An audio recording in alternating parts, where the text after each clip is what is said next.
Welcome, Tales of Aeon, episode 68. When previously we left off, we fought Santa and killed Santa. We killed some snowmen. We killed Rudolph. We killed a giant tree. And an elf on the shelf. So after that, we had a wedding with Melody and Sigrid at the Roan Chapel. It went off really well. We had an amazing cellist. Before that happened, Rowena did work with the owner of the place to. You spent like an hour. Consecrating it or whatever, however you want to call it, doing some spells to make it a house for Aura again. And then afterwards, you guys drank and kind of talked a little bit about next moves. Had a lot of passive-aggressive dialogue. That went really well, and everybody has come to good conclusions, and we're all fine, and nobody's mad at anybody. Puddle threatened to murder Sigrid on her wedding night. Pretty aggressively. I don't know what you're talking about. Pretty aggressively. I just outlined. How sad everyone would be if you fucking ended her right there in front of everyone. Then you guys made a magnificent casino mansion. Enjoyed an evening of frolicking and consummating marriages and gambling and weirding out and spying on the members of Rowan. And then the next morning traveled via door to Runemoor. You didn't stay very long in Runemoor, just kind of updated Sarah a little bit on what was going on. Sarah was not thrilled she wasn't invited to the wedding. No one cared. And then they left to travel to the hedge maze that is the border between Fiona and Boone. Along the way, they met a kindly old lady selling rugs and decided to fight her. To be fair, she was committing highway robbery where she cast Dominate and forced Melody to buy a rug. 100% because I told her to fuck off and die. But also, fuck that lady, her prices were insane. So yeah, she did cast Dominate after America, they threatened her several times. She's basically everything that's wrong with corporate America, so she just has to die. So that's kind of where we left it off. Before we get into this TPK, a couple quick things. I wanted to go back to some things that Rowena was doing during the wedding. Okay. And before the wedding and such. You spent an hour. Sorry, let me get through my notes here. So during it, you and her check out the Feminecronomicon. Ooh. Because that's something that you hadn't been able to do yet. You get a couple spells out of it while reading it. It's a grimoire collection of feminist design and fashion, as well as the names of famous and important women throughout the ages. So the first part of the book is an actual lineage that goes from Aura all the way down to current people. So not as exciting. You hadn't heard of literally anybody. But there is a woman named Griselda who lives in Belgravnia, which is very far away. Who is probably the current eldest direct descendant living of Aura. So, should you need that information, there is a woman named Griselda in Belgravnia who is probably a direct descendant of Aura. She tells you that you can copy down some of these spells. And the way this works is you have to be female presenting, and you have to study these, and then if you study them long enough, you will gain this spell.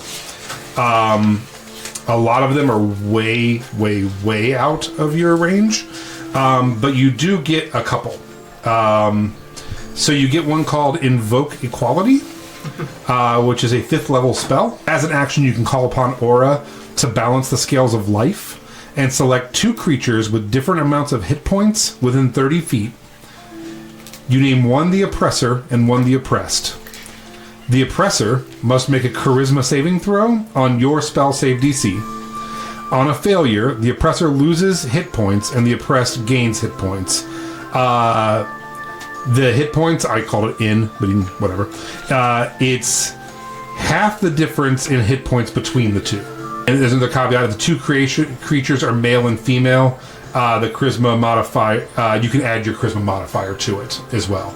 So to give from a male to a female, you can make it harder for the DC. Okay. So there's that one. There is the aspect of femininity.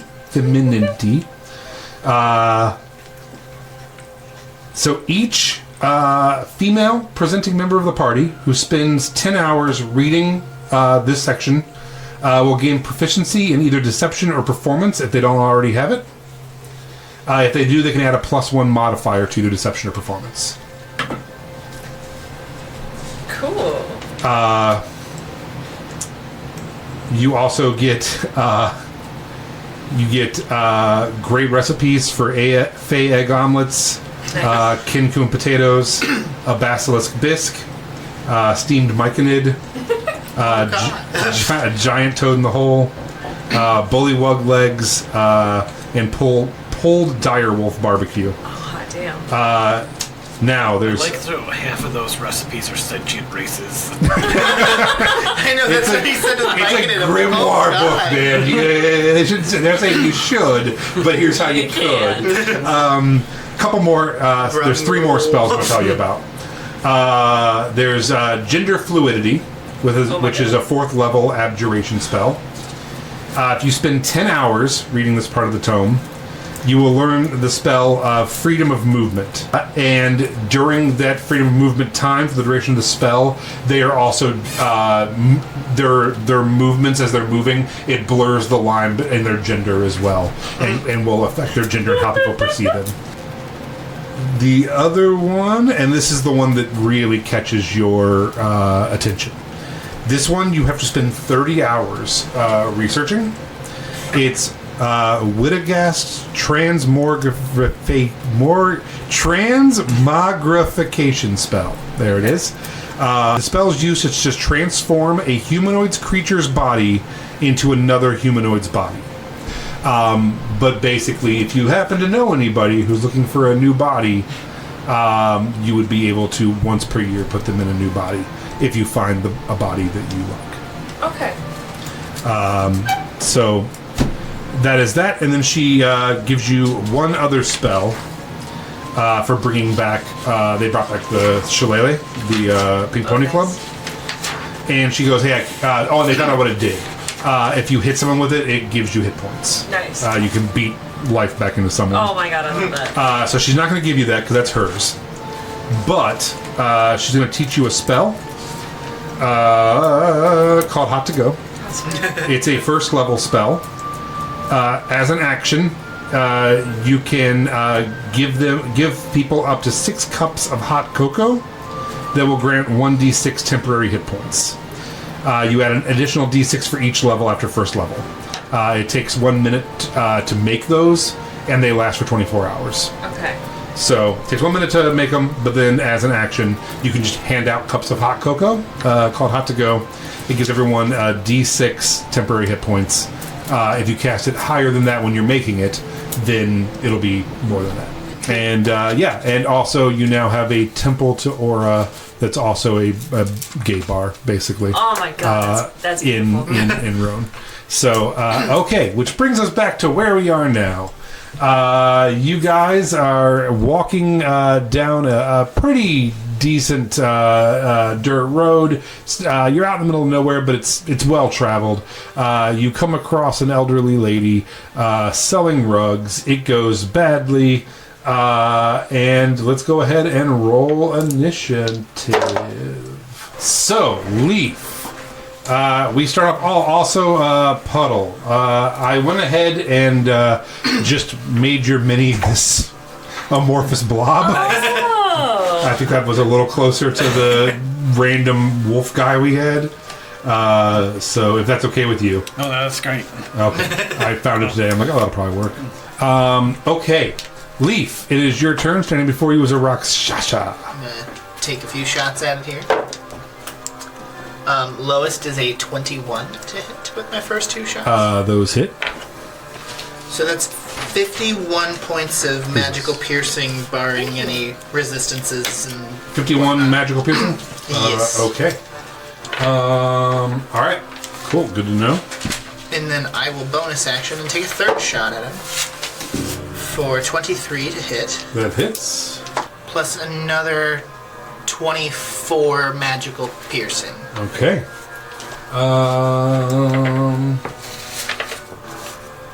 So with the damage vulnerability for magical piercing, what does that do? Doubles. The doubles. All right. So you guys watch as Leaf puts 3 arrows in? Mm-hmm. 3 arrows in this Rakshasa, and as it goes to pull its own arrow, you just see the magic start pulsing through it, and it drops to its knees and falls forward dead.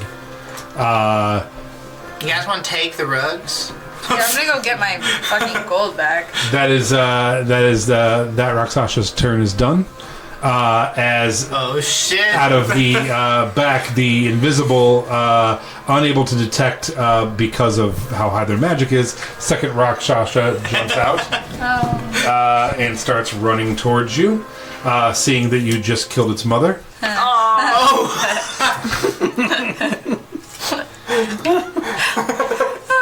That's great. Oh god. It's like, Mom, why? No! This is an important lesson for you. As to why you shouldn't steal from people. And it's gonna say, well, yeah, but this is an important lesson to you as well. Yeah, you. To not fuck with the mighty Rakshasas, and instead to kill your friends. And I need a wisdom saving throw, please. That's going to be a 22. All right, you shake it off as it heads towards you. It's like, so go ahead, kill your friends, slave.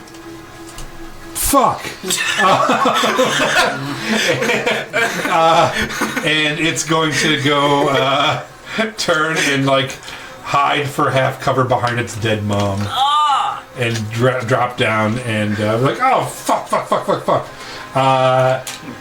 Oh, did I just drop that in my coffee? Oh! I don't know if I did or not because it's clear, but I think I did. Cups with lids. Yeah, probably important. No worries. I will just do this. Okay, so now out of the cart goes a rug of flying straight up into the air and out. And then the 2 rugs of smothering hop out. And they only have 10 foot of space, so they just start running towards you, one on each side, heading this way with their dukes up. I'm picturing the fucking magic carpet from... Yeah, exactly. They're running towards you. And you do hear, as his free action, you hear the Rakshasa muttering the magic words to activate these guys. Okay, Melody, is your turn. Gonna rage. Oh, fuck these carpets. I'm gonna throw my axe at his head. Okay, he has half cover, so disadvantage on chucking your axe. I'm sorry, but axe chucking and then carpet in the same sentence is very lesbian. 13. Well, she just got married yesterday. Yeah. 13 misses. It just lodges right in his mom's face. I wanted to chop her head off anyways. Yeah, all right, yeah, it hits her right in the throat. He's like, oh my god, Mom! I'm gonna chop her head off. Just Okay. like to get my axe back, but I'm gonna make sure the whole head comes off while I Sure, do it. as you put your foot on her head and pull your axe out and just snap her head off in front of him. Significant amount of squelching. Yeah. And I'm kind of grinning while I do it. I'm happy. We're vibing. Right. There can be only one cat person. And it's me, motherfuckers. Okay, is that it for you? Yeah. Okay, My family's Puddle. next. Just every cat person. Puddle, is your turn. Don't kill the kid. I want to kill the kid. Yeah. You can shut the kid up. I'm just gonna kind of like walk backwards Like, I don't need to be a part of this. You're like, ooh. I'm gonna go stand behind these rocks and just kind of not engage in. I'm gonna start a whole war with you, and you won't kill one I child. love that. This I is don't the want to rob line. you of your children. This is the line that Puddle doesn't cross. He's like, Remember that time that little messenger boy was running and through a window you murdered? Oh my god! It is now Rowena's turn. Are you holding your action for anything, or just no? Taking cover. All right. Get a melody. I don't need to be a part of this. I would like to walk up to the child. The child. I'm about to Kick him kill in the that face. child. I'm gonna put his hands on my hands on his shoulders, and I'm gonna say, "You need to run. Spend the rest of your life getting as strong as possible, and come back for vengeance. This is Sunflower." And I would like to like. Our next campaign's like a Kill Bill style. Yes. Children that you all wronged. And I'd like to pick him up, and hopefully he's willing. And I would like to chuck him as far as I possibly can. Okay. Yeah. So Why Sunflower though? Like, if Leaf he's is the one that gunned down his mom. I know, for real. if he's unwilling, so if he's willing, Melody can take a opportunity attack, but if he's unwilling, she can't. I'm trying to decide if he's stronger than you or not, but he might be. Can I position myself so the opportunity attack would hit me instead of him? You can make it. It would be half cover, then it'd be disadvantage. All right, so I will let you throw the child. He will willingly let you throw him. Okay. So go ahead and make an athletics check. Melody, you can make. I'll just hit her. You can make an She's in my opportunity. way now. Well, it's an opportunity attack. It's just disadvantage. I'll hit anybody. I don't care anymore. We'll see how low you roll. 18. You hit him. So you still hit him. So go ahead and roll your damage. 22. 14. 14 points of damage and Yeah. 22 on the. Okay, so yeah, you managed to truck him 11 feet this way. So he is now like 2 squares away. That is Yeah. not very far. But I mean, throwing a human body, that's pretty good. Yeah. All right, and you said 14 points of damage. Yeah. Okay. So yeah, you get him right in the leg with the axe as you go to truck him over. So that's where you guys are at. Anything else for that turn? I'm just gonna turn and put up my shield. Okay. And we will say these can be the rugs. Okay, top of the round to you, Leaf. Top of the round to you. How far away are the flying carpets? From you, Yeah. 80 feet up plus 5, 10, 15, 20, 25, 30, 35, 40, 45. So 125? Okay. Am I able to, if I use my bonus action to do like my rabbit leap and go as high as I can with the boots of eating, which is, I think it's like 45 feet just straight up into the air, and then repeat the word that he used to activate? Yeah, you would. So you would need to make me several checks. One, I would need from that distance a DC 15 perception check to have heard him say the word, and then I will need another check after that to see if you understood Roxashan language. I nat 20 Oh for my the God. perception All right, so you definitely check. heard him. And In what language is he it? speaks Infernal. Okay, I don't speak it. So yeah, you would have to basically try to mimic it, and this would be a DC 20 for this. I nat 20. Did you nat 20 again? Yeah. So as you fly up, and now I need a performance check to say the word, Okay. which- This is where it's all going to go down. and I've got no it's gonna be a charisma. 15 on the performance. 16! Yeah, so you with 2 nat 20s, you jump up in the air. You heard him say in Infernal like cough, scoff, skach, and you're like cough, scoff, skach, and it just drops out of the air, and so one of them falls. I'm just going to go take it. All right, That'll be my turn. all right. So yeah, I think that's a fair He walks over and full starts turn. rolling up the rug, and Leaf has himself a free rug of flying. All right. It is now the one that you through's turn. He's going to stand up. And Melody, I need a wisdom saving throw. He had a chance. And he was blowing it. He's a child. He's a fiend. He stands up and starts backing up around the cart to get away from you. And he's like, why don't you just go eat dirt? And you're like, fuck, that actually sounds like a good idea. And he casts suggestion on you. You're like, yeah, no, that makes sense. So you just drop down and you're like, it's probably sand right there. yeah, it's like a dirty sand. Yeah, so you don't mind it. That's what I So you're currently just sampling all of the finest dirt and sand. I love how he didn't actually need to use a spell slot for that. He probably could have just said, eat the dirt. Yeah, why not? So you are charmed, or no, I'm sorry. Yeah, it's suggestion. So you're charmed. You're not stabbing yourself, hurting someone else.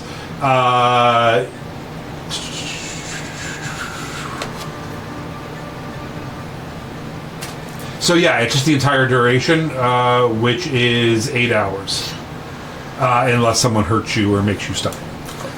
So Melody will now spend the next 8 hours sampling the finest dirt on this road. And he is going to head back this way behind the cart. It is now the Rug's turn.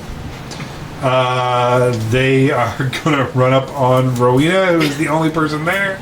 The one who's not trying to... Yeah, but they're Rugs. They don't know any better. And then... Rowena, I need... Oh, no, I don't need anything. I need to roll. Does an 11 or a 16 hit? No. All right, both of them are just like... And you're like, stop it, knock it off. Bad Rugs. It is their turns. Melody, it is your turn. Yep, you were eating sand. Did you try the grass? No, I don't like grass. Oh. Puddle, nothing? The cart. Is there a cart? Yeah, there's a nice big cart. Yeah, Okay. Is it full of rugs. being pulled by... It was, I believe we said it was a, I don't know if I said, but it's a mule. Okay. Yeah. I'm just gonna, like, teleport over to the cart and drive the cart away. Okay. Oh, I love how he goes to hide behind it, then it just starts moving. Head past everybody Yeah. and off the road a little bit, and yeah. All right. So yeah, you guys watch as Puddle. What are you, Misty stepping? Yeah. Yeah, Puddle Misty steps onto the donkey and just goes yeah, and just takes it off around Melody, who's eating the dirt, around the cart, fighting with you, and just out into a field and parks it. This is the most anticlimactic, bizarre fight. This is a normal Tuesday. Rowena, you have two rugs trying to smother you. Okay. Is the kid going? He's going. He's not going to turn back around. He is still jogging down the path, and he's actually heading kind of off into this like shrubs here and stuff, getting off the path. I would like to amend my statement to correctly reflect that it's both of them that he needs vengeance on. Oh yeah. Sorry. And the Earth Shaker. So To be fair, I just wanted to be fair. I didn't know she had a child with her. Still stole her goods and is not resuscitating her. So just, You can't. She doesn't have a head anymore. and that's why this one here is involved. We can put it back on, buddy. Come here. Okay, I got 23 and 25. I'll take the rugs. Yeah. Yeah, those One both for hit. each. Yep, those both hit. 15 and 17. Okay. Good to know. And sterilizing. All right, top of the round to you. Top of the round to you. Leaf. Well, now that he's gonna have a hit out against me, I've got it in his life.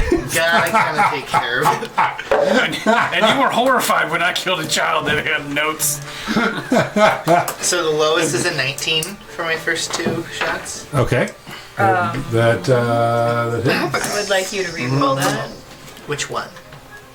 I guess. Either one. Hold on, let me see how many times I can do it. Are you trying to stop him from... I'm super Yes. excited that An we're unnatural getting rid of all 20. of our spell slots before we head into the actual session. Yeah, okay, I can only make you re-roll one. So So I did better, because now it's an unnatural 20. Before we head in, we'd like to just go ahead and shoot ourselves in the foot, all of us, if we could. Can you not kill the kid? I don't know if that's feasible now. Because the arrows are in him. I'm just gonna maim him. So 46 points of magical Doubled. piercing doubled. So that's 92. He's still up. And bonus action. I'm gonna murder this child. He Somebody just murder takes this 2 child, in the please. back and stumbles into a bush and is like trying to hold himself up. It's a 23. And he coughs and he's like, Mom! And at the bare minimum, Help me, it's Mom! 16 doubled to 32. And then you hear him That finishes you it. hear him muttering to cast invisibility on himself to hide from you and he's waving his hand to cast it, and the arrow goes through his hand and into his throat, pinning his hand to his throat, and he slumps down into the bush, and you hear him coughing and you see his feet Nice. shaking a little bit We did it. as he bleeds out in the bushes. Does that mean that I'm not charmed anymore? You were not charmed. But no, nothing changes. You continue eating damage. Is he dead? No, I dead or chop off his head. unconscious? I mean, he's dead. Enemies tend not to go unconscious. It's hard to. You guys are fucking monsters. I'm gonna chop off They're his head. fiends. Also, there's something that's gonna sound morbid that I kind of want to do, but I want to turn his hands back around to make him normal. no. You guys are gonna. Well, you're gonna hate me for this. I want to skin them. no! Listen, they have natural magical resistance. Absolutely not. You could put that in a cloak and have like resistance to magic. No! They're evil fiends. It was a woman selling her wares on the side of the road to feed her child. I'm gonna chop off the kid's Unlawfully. head. Does a 24 hit? Thank you. I'm doing it. Yes. Okay. You are now grappled. Oh shit! The rugs! The rugs! One missed, but the other one. You are restrained, blinded, and at risk of suffocating. She was already blinded, so it's fine. Yeah. So Nothing's yeah, changed. as you guys are talking, a rug just wraps around. He was just pulling you back, kind of like going like this and trying to pull you off the road. The other one does miss. It's like a kangaroo trying to drown a person in a lake. Melody, it's now your turn. I chop off his head. What's your movement? You've got I movement, don't you? just run over there. Bomb. Done. 28, 25. I What's don't care your what it is, movement? let's fight. 30, but I can dash. Okay, so you'll As a bonus action. bonus action dash, and then easily you'd be able to cut off his head. I'm done fighting now. Puddle. Just shake my head. Jesus Christ. Fucking hypocrites. I'm just leaving. This is my cart now. Would anyone like to join my party?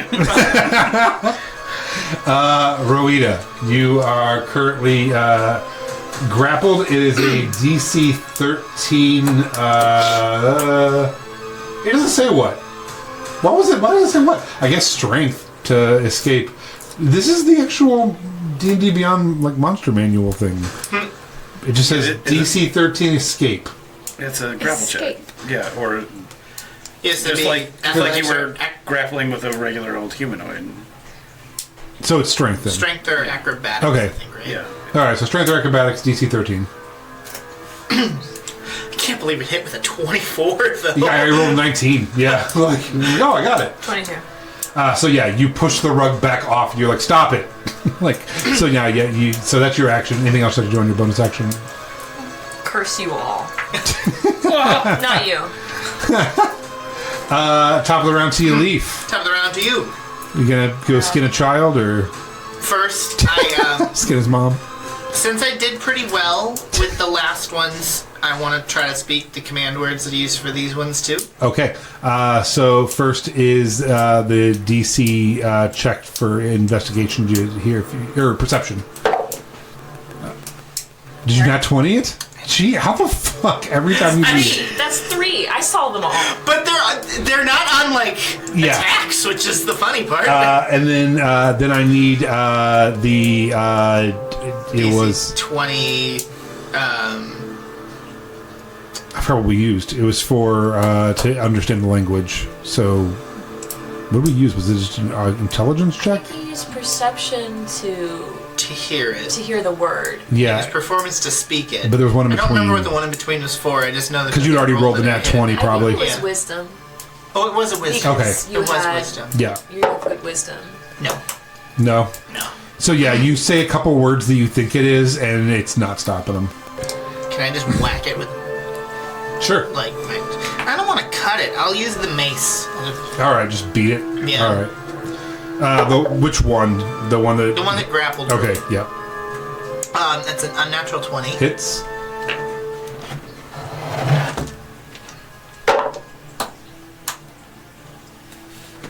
There's already some graves on this map if you guys want to just toss the bodies in those. 13. 13, yeah, so you go over and just smack the rug and it just lifelessly slumps down onto the ground and you've killed this rug also. I like to think of puff of, like, dust. Okay, anything else for you?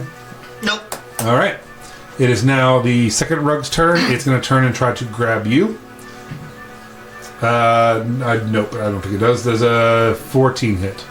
Alright, so no, it goes over and starts slapping you for hitting its brother. And it's like, Melody. I'm good. Alright. Puddle. You start making a necklace out of the two heads. I'm just like yelling at everybody. Come on, let's go. Melody goes and gets it. You can take the top off of that if you want. No, that's a lot of effort. Thank you. Alright. Rowena.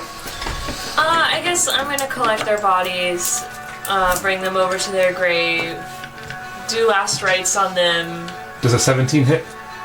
There's still one more rug. Doesn't. Okay, yeah, the other one tries to take an opportunity attack as you walk off, and it doesn't do anything. So yeah, you see you head over to one of the bodies and start dragging it towards the convenient open grave that was already by the side of the road. All right. Leaf, it is your turn. Top of the round to you. Top of the round to you. First attack is a miss. These poor rugs. I know.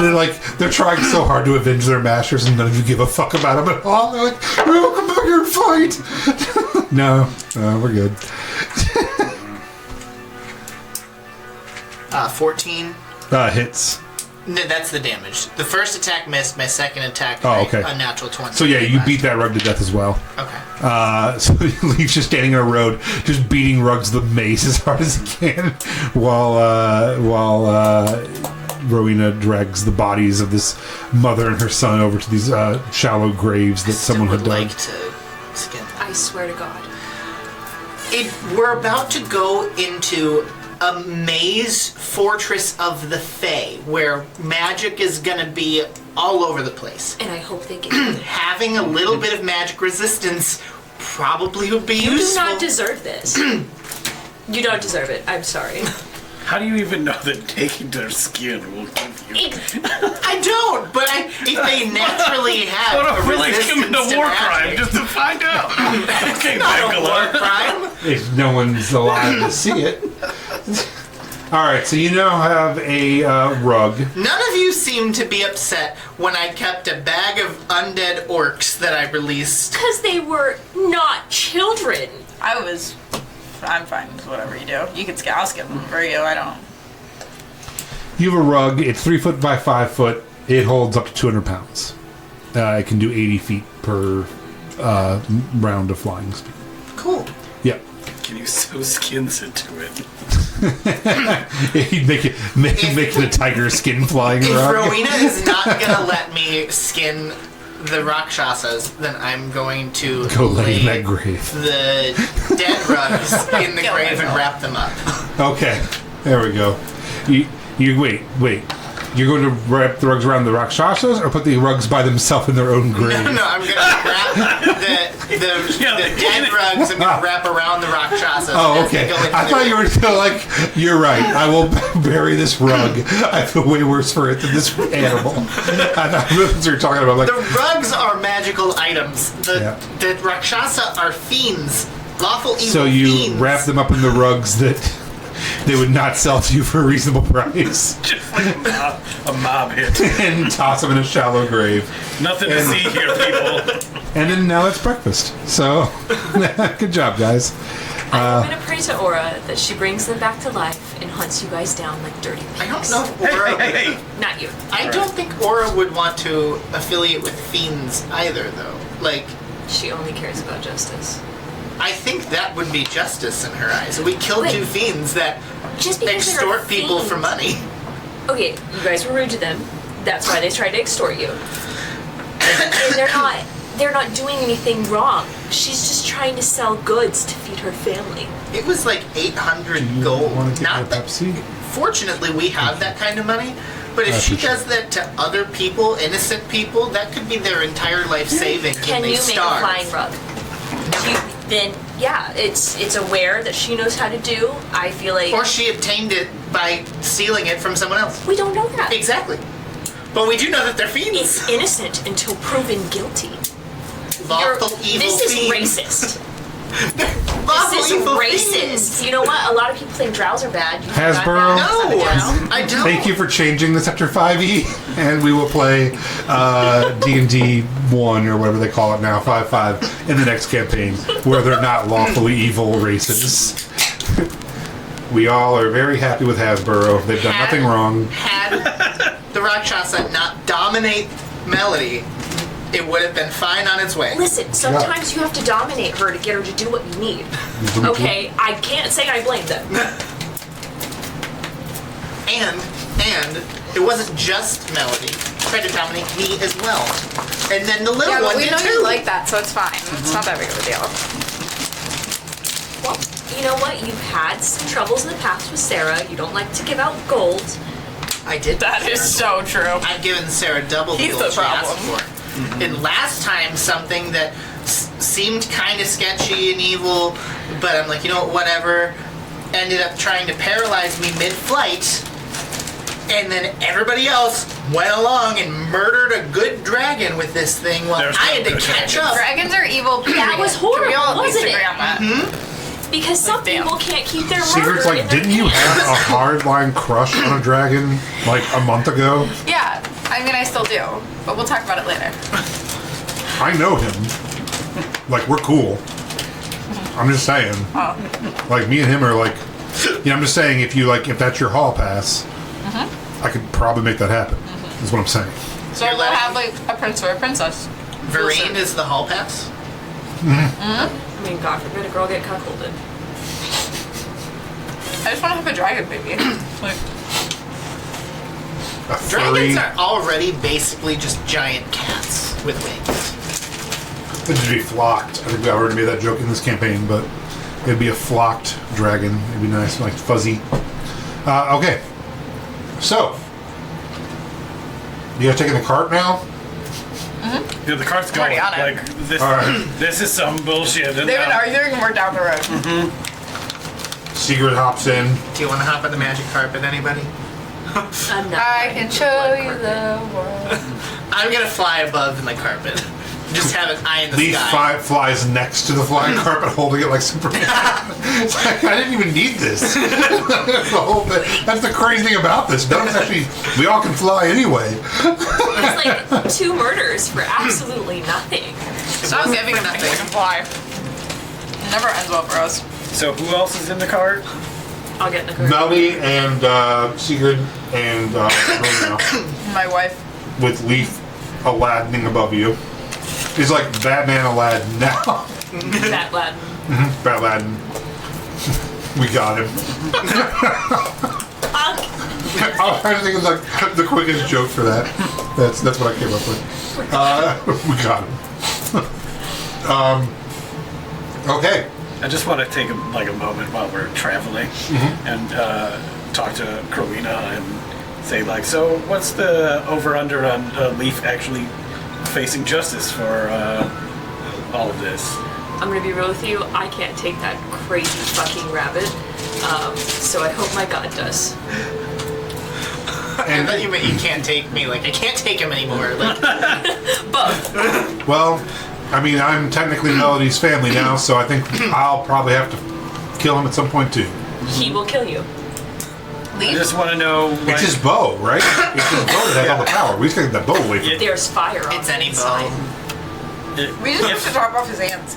yeah, if and when it comes to fruition, like, is Aura pro-Leaf, anti-Leaf, or will you be on the side of everyone else, or will you take Leaf's side? I really hate When to he say this says because everyone else, he just means will you be on the side of Fae imperialism? I know.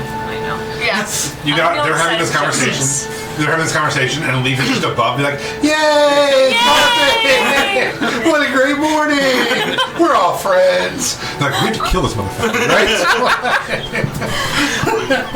I just want to know where you land on whose side you're going to take. I'm on the side of justice, as fucking corny as that is. But if he Death Note the musical is all that I can think about right if now. he does evil, we must stop evil. Jeremy Jordan. And this Death was Note the fucking evil. All right. Let's talk about justice. Remember that the next time you try to do something. Sometimes you've got to, like, put yourself bodily in the way. I tried. I got grabbed by rugs. Just don't hesitate to do it again. When the Get grabbed by rugs? Yeah, that's You guys it. are on a list of terrorism. Yeah. I'm sorry, you're on. You are number one terrorist. I feel like I'm number one terrorist. Because I carry out all the things. I have not terrorized anyone. I I terrorize think you. my only rule for the next campaign is you have to be lawful good. You That's the only straight up orchestrated Be the worst genocide game ever. of metallic dragons. What? Prove it. I freed We my were people. there. And I understand that, and that's why I don't think you're inherently evil. But you've done some fucked up shit. I'm just saying, like, out of the two of us, which one is worse? Which one will you side with when it comes down to? Well, you guys are like on opposite paths. Like, Leaf started off really good, and he's taking the path to hell. And you started off here, and you're like kind of going. You kind of flattened and went down, but you're kind of coming back up. We are? It just depends. Not you. I'm gonna need to see your spreadsheets. All right. Yeah. I want to see, like, some notes. Here's a bunch of scribbles because I can't write. It's in Braille. I want to know what the mental score is. Yeah, by you guys going over the Feminicon, you literally just sat on her lap and she read it to you. Yeah, I thought so. I was hoping for that, to be honest. Yeah. I don't know yet. I'm very confused. Genocide of dragons. Murderer of children. Kill two fiends. Fiends are not inherently. He also kills a bunch of animals. I know. I don't kill animals. Unintentionally killed animals. Unintentionally Animal murdered a bunch of presenting horses fiends. and a bunch of, you know. I'm just Horses do genuinely animals. concerned that I am in a place of fucking evil. Yeah. I don't know why you didn't catch on to that a lot sooner. You but- know what? I'm stupid. I have -1 fucking intelligence. Yeah. Okay, I'm a dumb bitch. Well, you're gonna have to kill Leaf. Or fight us and die. That's up to you, I guess. You know? All right. As the conversation continues, It's a good, healthy conversation. I'm glad that we're you having. guys are following the road as it heads kind of southeast, and off in the distance, you start seeing a massive hedge appearing on the horizon. None of you, literally none of you, have ever seen this because, actually, you are the only one who has a chance of seeing this. Well, you don't see it. Yeah, never mind. Depending on who the DM is, you have a chance of seeing this.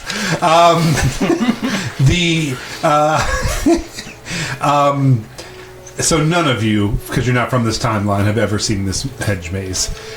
You were thinking, probably, I'm assuming, hedge maze, 6 feet, 10 feet. This is like 10-story, 20-story high, like eclipsing any building you've ever seen height of hedge. It is literally stretching up in some places up to like the early morning mist of the cloud, and you're not seeing where it goes through. Its thick, towering walls of twisted, gnarled branches and dense, dark green foliage rise high into the air. The hedge itself feels alive, and as you start getting closer to it, you almost see it like growing and changing in real time. Vines going through and things. It's very intimidating and very magical looking.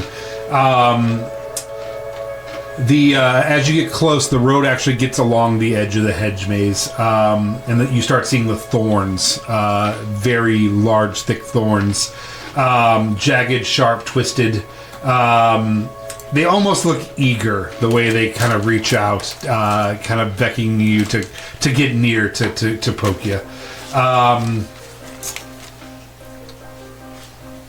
The hedge itself is very thick, impenetrable, no clear path or way through. You guys are kind of even looking to see if there's can we move the damp earth around it, and it very much is like an iron curtain of hedge maze.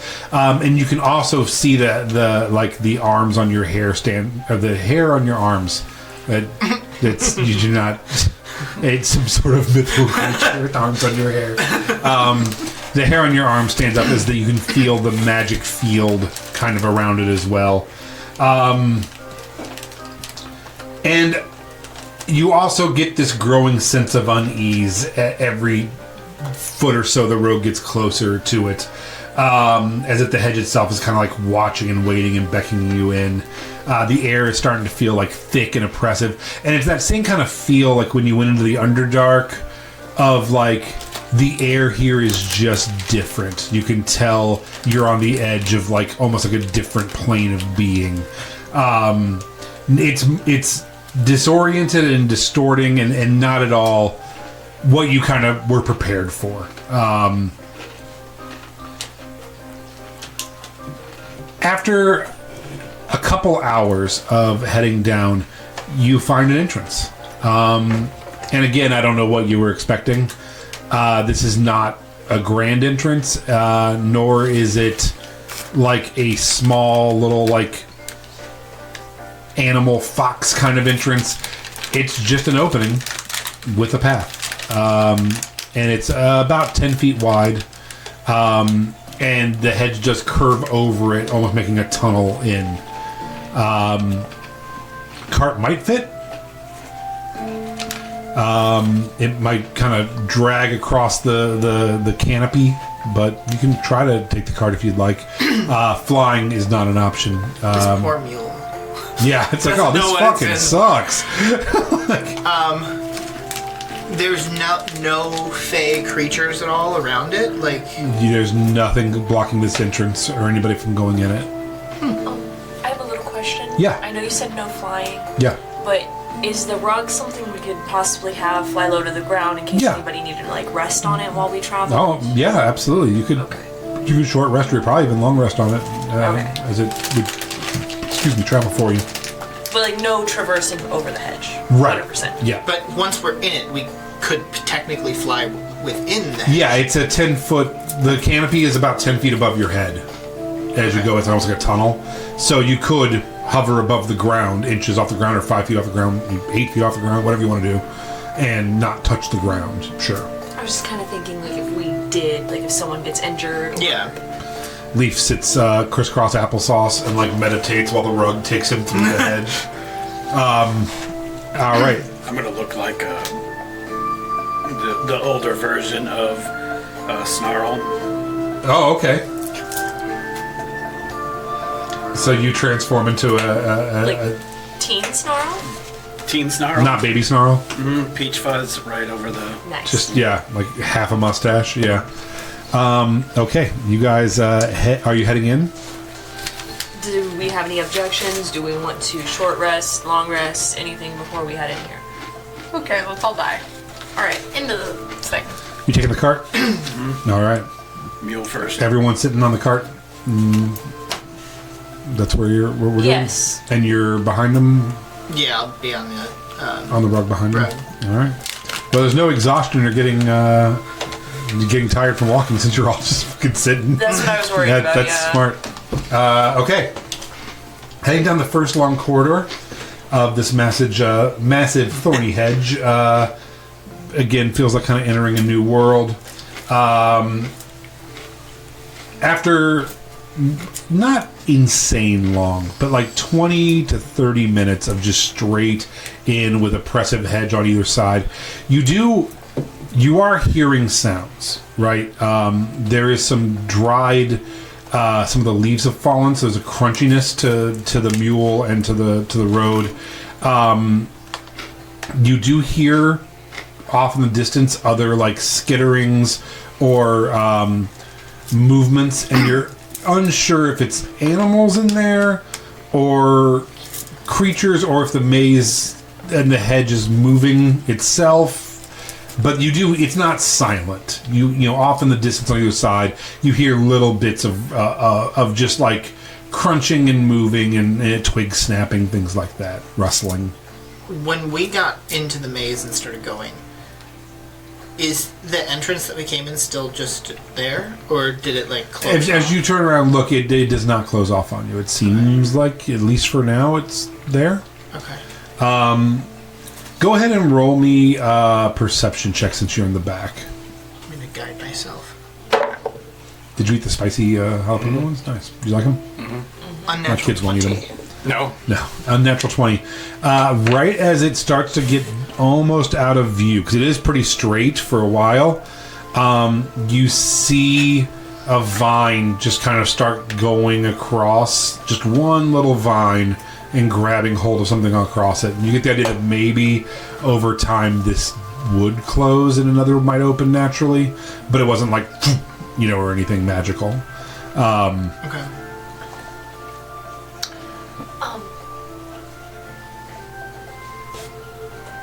While we're sitting in the cart, can I study my book? Sure. Okay.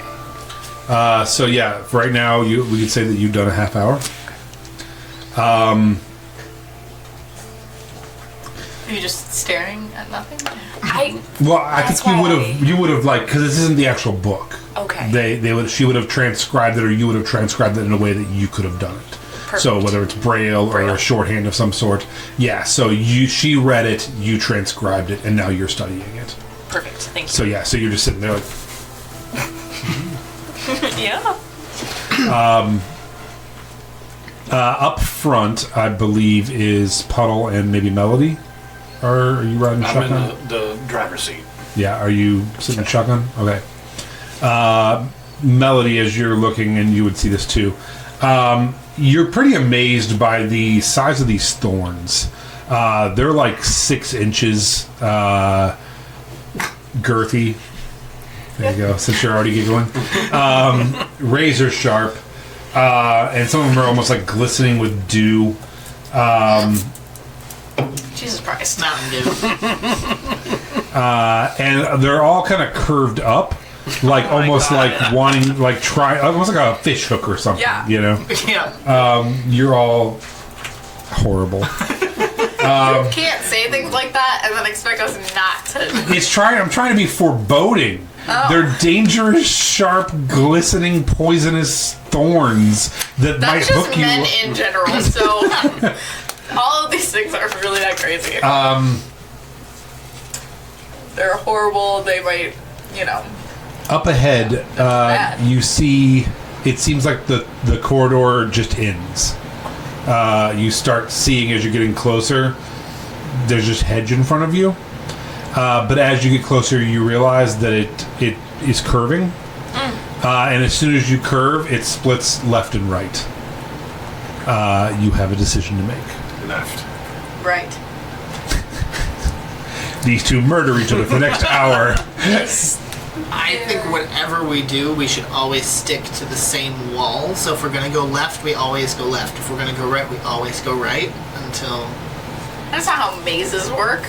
That's exactly how mazes work. No. I'm sorry, but that is correct. No, you just kind of keep hitting things back and forth until you get through it. You just run through randomly and panic. Yeah. Last time I was in a maze, I didn't go through the maze, I just went straight through the thing. Because it was corn. You can get through corn. Who is our Arcana person? Is it you? +6. Would you mind trying to sense a direction? I don't know. Are there any tracks, too? Ooh, good question. Why are we logically thinking about this? Just go through the maze. Yeah, I like reach out, stretch my arms like Delson again. We're going left. After a very intense Arcana check and nature check, he decides to turn the cart to the left and says, "Don't worry, I got this." And you head to the left. Does my crazy. armor act funny here? I don't know. What is your armor? It's... so I have... Oh, you have armor that's like actual like green. It's Fae, like vine armor that comes from that bracelet from the previous timeline, and do you want to try to put it on and see? it's already on. Oh, okay. I've just kept it up the whole time. No. Okay. You die instantly. Yeah. Could you imagine? It just like reaches out and pulls him to the hedge. She's gone. It's like, that's mine. I become one with the hedge maze. No, it seems okay. Okay. This corridor is narrow. Just narrow enough for like two people side by side. So now the top and the sides of your cart are scratching on these thorns and carving it up a little bit. But so it's slower going, and you'll have to kind of strain a little bit. But it's doable. It's still I give it bardic inspiration and it'll be fine. Melody sings a little song of get the fuck down the road to the Ironically, mule. sings Eye of the Tiger. Oh yeah, we're going to I could give it a carrot. Yeah, could you give the mule a carrot? Sure. For Give encouragement? it magic. Well, yeah, but it's like conditioning. You know? give it magic and a carrot, and it continues We down the get a road. fishing pole and we put the carrot. It is inspired and eating a carrot. Oh, yeah. There's more leaves that have fallen here, so it's actually kind of making kind of a racket. You guys heading down all through look here? just like me.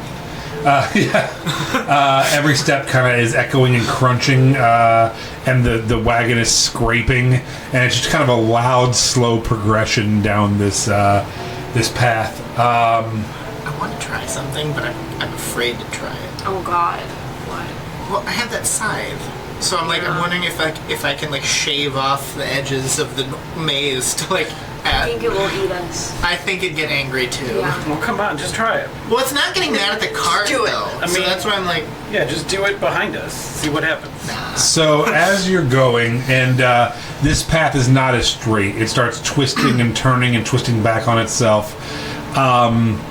Slow going. Almost, I mean, the sense of foreboding is there, but it's also kind of just boring as you're just trying to wedge this cart down this maze. Up in front, a panel slides out, and Sigrid is sitting on the other side of it while Rowena is studying her book. And she's like, so, question for you guys.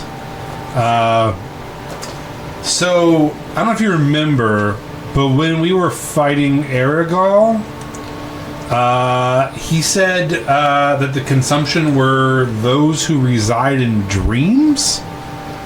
That's not something I've ever heard or I've ever read or I've ever been taught about the consumption. I thought they came from like another place and then they ripped through and then we had to beat them back through there and then the dragons kept us safe from them coming through. But Aragal kept saying they resided in dreams, that he harnessed Snarl's mom's dreams and that she dreamt Snarl.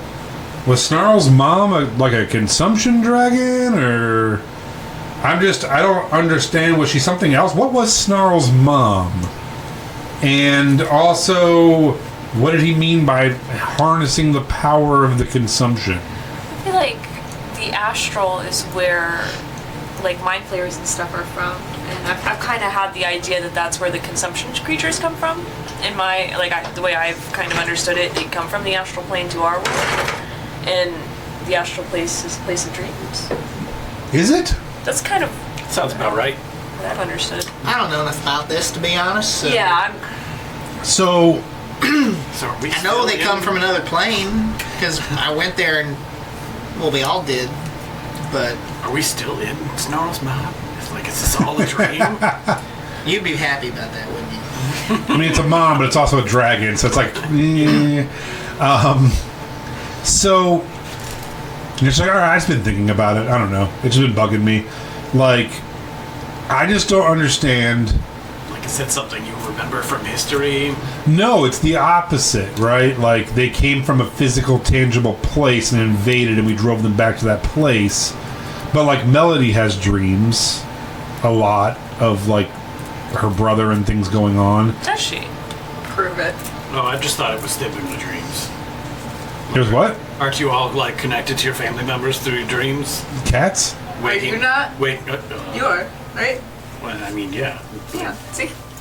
Totally. We all just got I mean, do you weird think that's psychic consumption thing? connections. No, it's just a psychic connection to your family. Everybody has one of those. Oh, I Could don't be that have the a. consumption came here and then you thought that they were pushed back to their original plane, but they like hijacked psionic stuff and are now residing within dreams.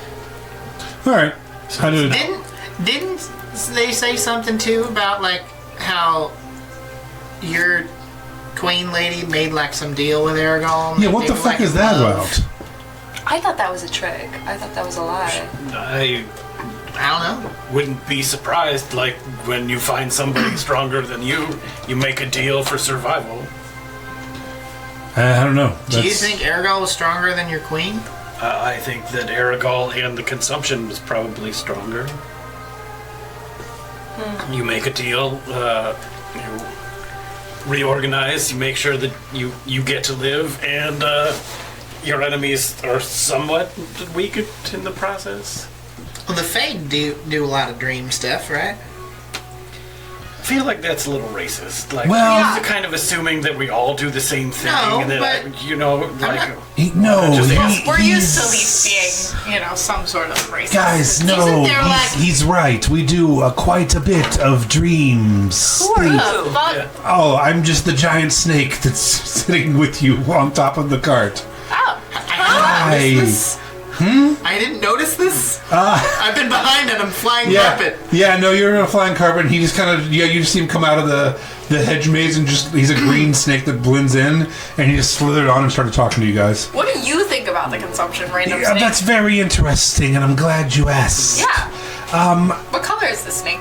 I'm green. I match everything around. That's not fun. I'm like a chameleon snake. You see him start to like kind of turn brownish on the cart. I have a dog that does that. Oh, no shit. Yeah. It's with a bunch of orphans, though. Oh, okay. Yeah, no, I don't know a lot about the consumption myself, except for we destroyed them over a century-long war. I did know about that. However, and he like goes back up and like looks like he's leaving, and he comes back with an apple and puts it down. Oh And my he's like, there is some knowledge to be gained here, I suppose, if you do want that knowledge. Give me the apple.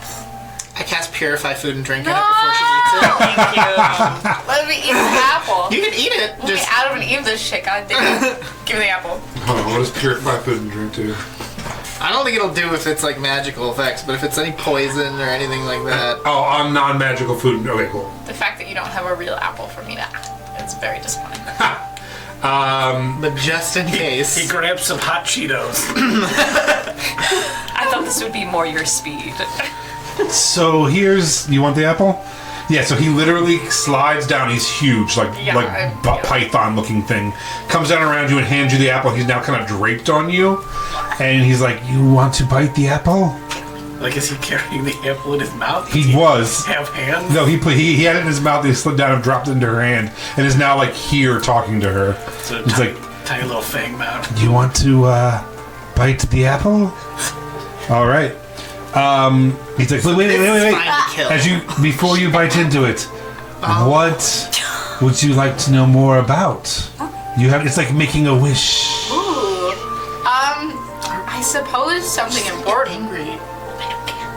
Probably like, where's my brother and my wife's brother? That's a good one, right? That's a Can I good shoot one. the apple out of Oh, you have a wife. Go fuck yourself.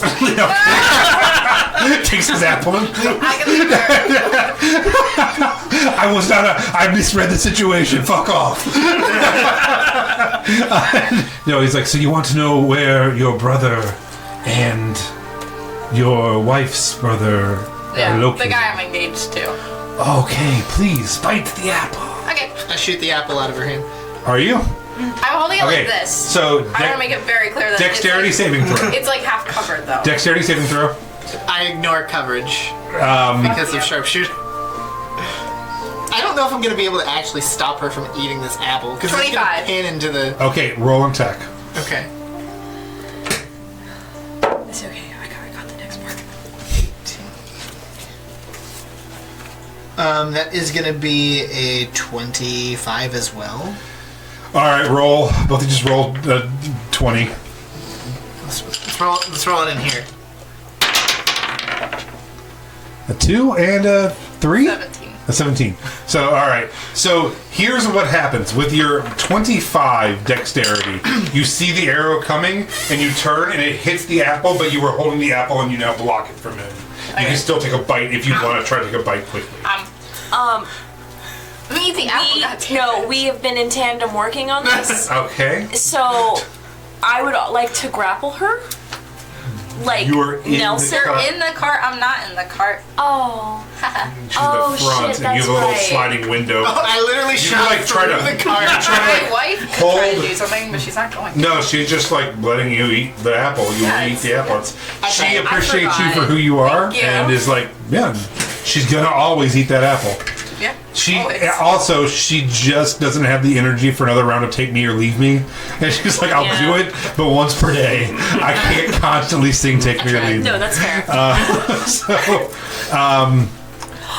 you reach your hand. Are you gonna try to reach your hand through and like pull on her fur or something? Wait first. Can I hold my hand out with a sandy cookie? I'm gonna eat the apple because I want the apple Sandy now. cookie. All right, I think she's gonna eat the apple. I'm You can gonna have eat the apple later. No, I'm gonna eat the apple because I'm already mid-bite.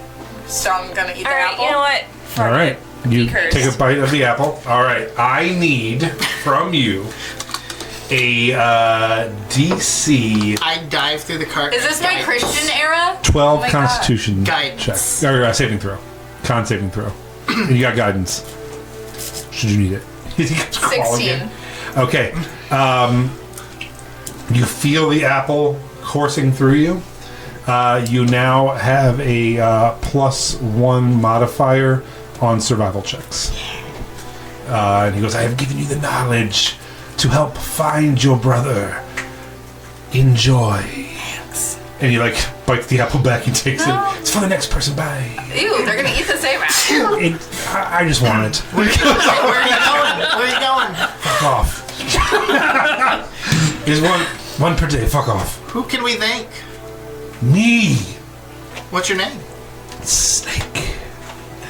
Do we now own his name? I intentionally asked his name because he's a Fae. Oh, well, he told you his name was Snake, if you believe him. That's true. Insight check. Okay, you can inside the check as he heads back into the thing. That's a 19. Man, that Snake Knowledge is a fucking liar.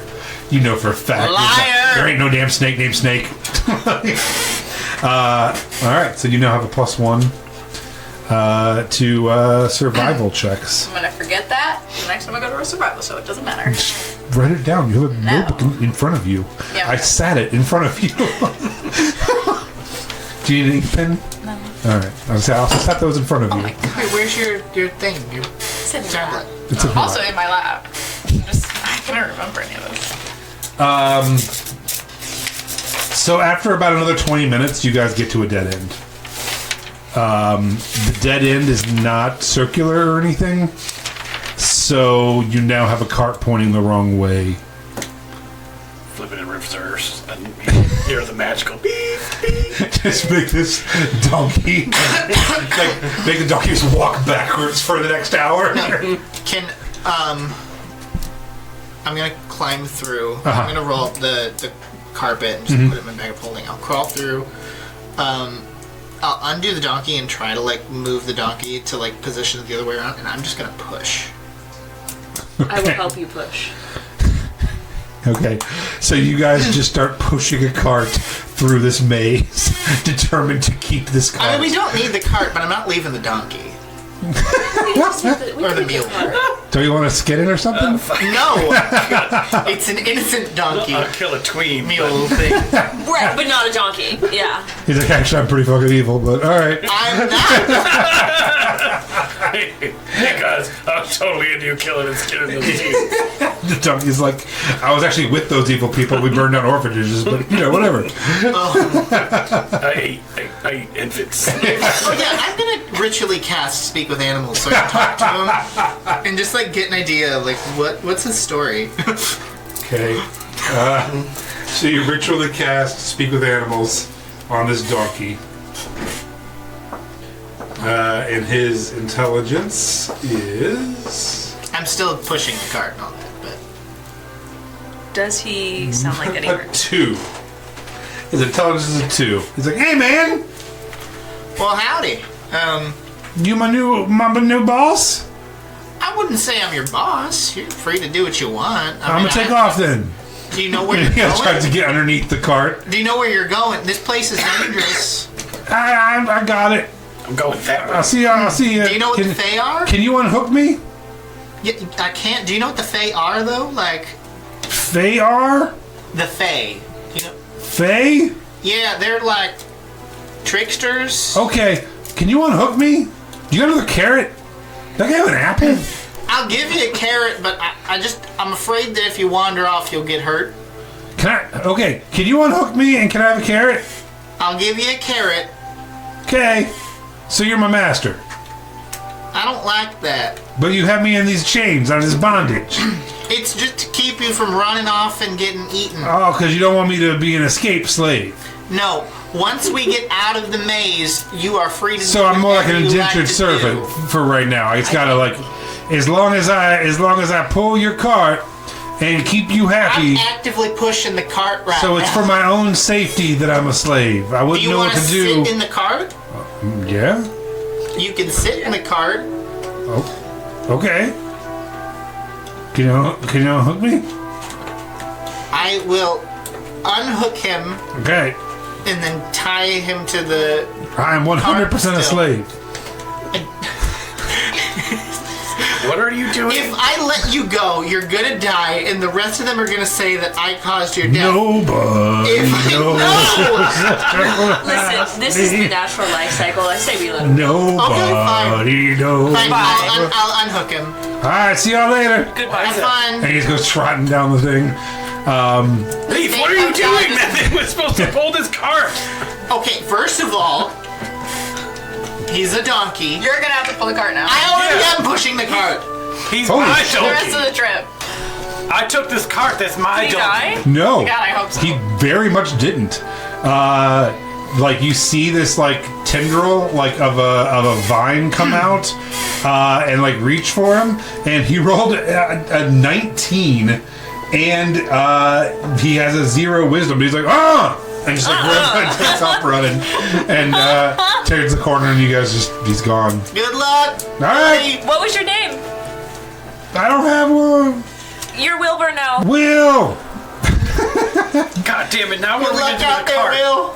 We're gonna push We it. couldn't into have the him hedge. push it anyways with the way that we were. We could find some place to turn around. I don't think this. I will pull the cart. All right. All right. Put this in your mouth. No. How are we supposed to tell you where to go? I'm gonna just move the cart. We just No, yank you on have the to go where reins. where he tells you to go, though. I say we ditch the cart. If anybody needs to rest, they can rest on the carpet, and we're just gonna have to hoof it. Hoof it. We could have the cart help push it, right? Who cares about the cart? Let's just go. It's you ruined the cart.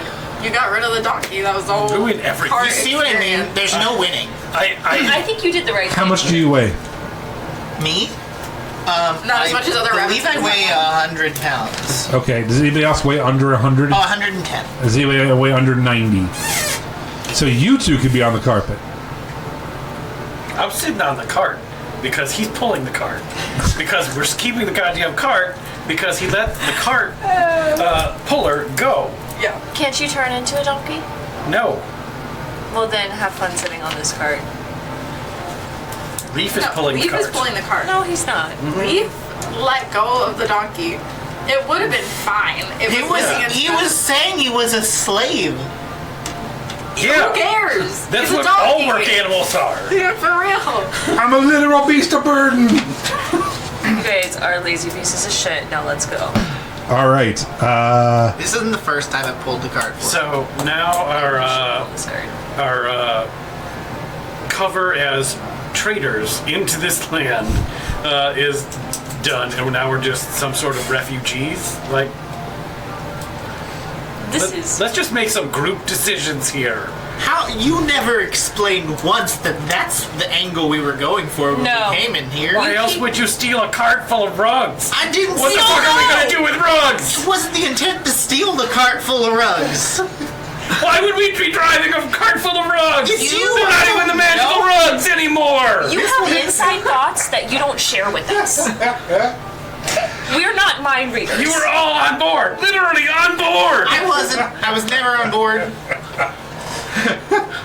Fuck. That's how I feel. So, we taking the cart, we ditching the cart, we're heading back down the path. So Leaf promised to pull the cart, and now he's not pulling the cart. I said I'd pull the cart. All right, then get to pulling. Unbelievable. Yeah. Unbelievable. I You said can't do this. yeah. If you whip me at all, you will be unconscious very soon. This is degrading. Go ahead and make a strength check. Let's see, 17, 18, 19, 24. With bizarre, sinewy rabbit muscles, Leaf picks up the cart and just starts trudging forward. And after a little bit, you start getting the rhythm and the momentum of it. And yeah, it's not that hard now. And, once you get it going, it's like the strong guys. There's rhythm and the motion, and it's not hard now. Thank you, Ursi. I didn't even say anything. I just saw you look up out of the corner of my eye. I'm like, what did I even say? Yeah. But you've seen those like strongman competitions where like the first 10 seconds they can't quite get the semi to go, but then once it starts going, it's rolling. It's like that. How long before he starts taking levels of exhaustion? We'll find out. I'll be free. So the next hour gets you back down to the fork in the road and heading right now. It's a fork? You were the only one who was correct. You said to go right. So instead of making the fork joke, load on that. I want a fork. For the sand? Yeah. So, Oh, we never stopped you from eating dirt. Why would you do that? I like eating dirt. Or did killing the thing. killing the thing Okay. in it. Yeah. I still did that though. You did. Yeah. No, and I But you continue didn't have to. to keep doing it. I don't think she was even under suggestion. at That's all, to fair. be Yeah. honest. Sand, dirt, same difference. So, you guys head to the right, and this time, instead of like an hour-long trek down a curving thing, you start having to make decisions pretty quickly. You get to different areas that have like 3, and then like 2, and then a split, and then a split back. So instead of making you do each one, I'm just going to do a group survival check here. So let's do a survival check. I will do one for Sigrid. Sigrid is not helping you guys out at all. Sigrid took a nap. She's like, I'm bored. What'd you get? This is my 4th natural 20. Jesus. With guidance, that would be a 31. Wow. What'd you get? Dirty 20. Nice. Oh, I'm not participating. You're not helping? I'm mostly even know just what we're complaining. I don't mind being the Leaf, navigator. Leaf is not moving Especially fast enough. since I'm pulling the cart. Melody? Survival? Yeah. I don't care. It's a group survival We're both check. in the back of the cart going through the rugs. I'll make it, but I want you to know that I don't care. I want to like look at 11. the rugs that we Okay. have. Plus 1. No, 11. With your extra? Yeah, 11. Okay. All right. I have a So, +6. I rolled a 4. fail, 5. fail, pass, pass, pass. Yeah, that's exactly what we Good want. job. All right. The feeling of being watched starts growing on you as the maze is drawing you deeper and deeper. You have to double back a couple more times. You start figuring out where you're at. Your sense of direction begins to waver as far as north, south, east, west. And one clear path seems to like branch into more convoluted passages, each turn being more disoriented than the last. You hear a shrill scream off in the distance. Will. And then as soon as it's in the highest pitched scream, you hear a snap and the scream stops. I told that donkey to be careful. Yeah, was it a donkey? It was not a donkey scream. Oh, it thank was like a God. human type scream. That is bad. We don't care about that. I care It was more Will about- killing. Oh, God. told you I was evil. Could you imagine if we save the human world, but then we come back and Will's killed everybody? The Willennium is upon Have us. you guys ever seen those videos on YouTube with the llamas with hats? Yes. Yes. Carl, that kills people. That's Will. I need a wisdom saving throw DC 15 from all of you.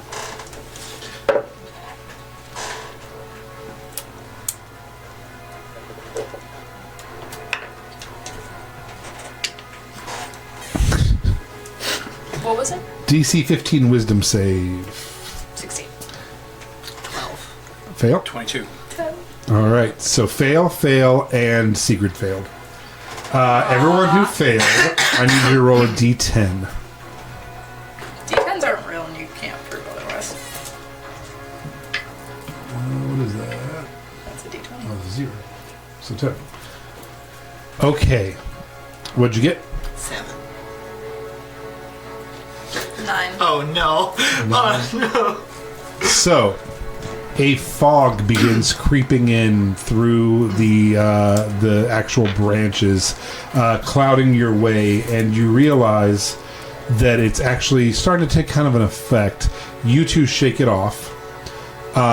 Melody and Sigrid, who roll a 9 and a 10, feel the effects of it and realize that they're kind of like groggy and not feeling right. And Melody, you can either stay out there or you can come in to the cart, and you guys can just like relax for a minute and try to like let it pass. I'll stay out. Sorry. You, rolling a 7, you will make a melee attack against a randomly determined creature within your reach. So, I think that would be basically the whole party. You start thinking thoughts, and you're like, they're fucking making me pull this. They are using me. They're gonna kill me. And you start looking back, and everyone's face is a little distorted and angry with you. And you're like, I gotta do something, man. So roll a 1, 2, 3. Roll a d4. And it's 1, 2, 3, 4. 3. Rowena. So Rowena is just in there, just practicing the braille. Just kind of... I'm sorry. Go ahead and roll an attack. Melee, right? Yeah. It's a 23. So go ahead and roll your Didn't want to damage. use that scythe. Just cuts Rowena's head off. You're like, well, that's how we handle that.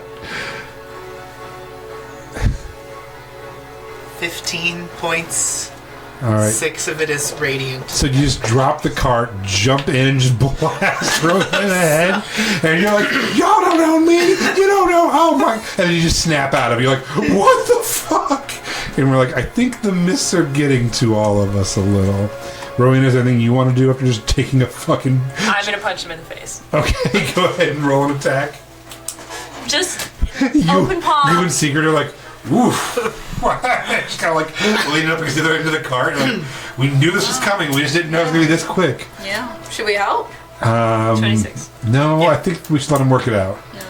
They should just You only fuck take already. 5. It's more of Get a a like, room. I needed that. I I gotta needed get my that. leg It's back. been... Whew! Those myths are definitely something out there, that's for sure. It's just a sneak peek of when you try to kill us all and we have to kill you. It's gonna be great.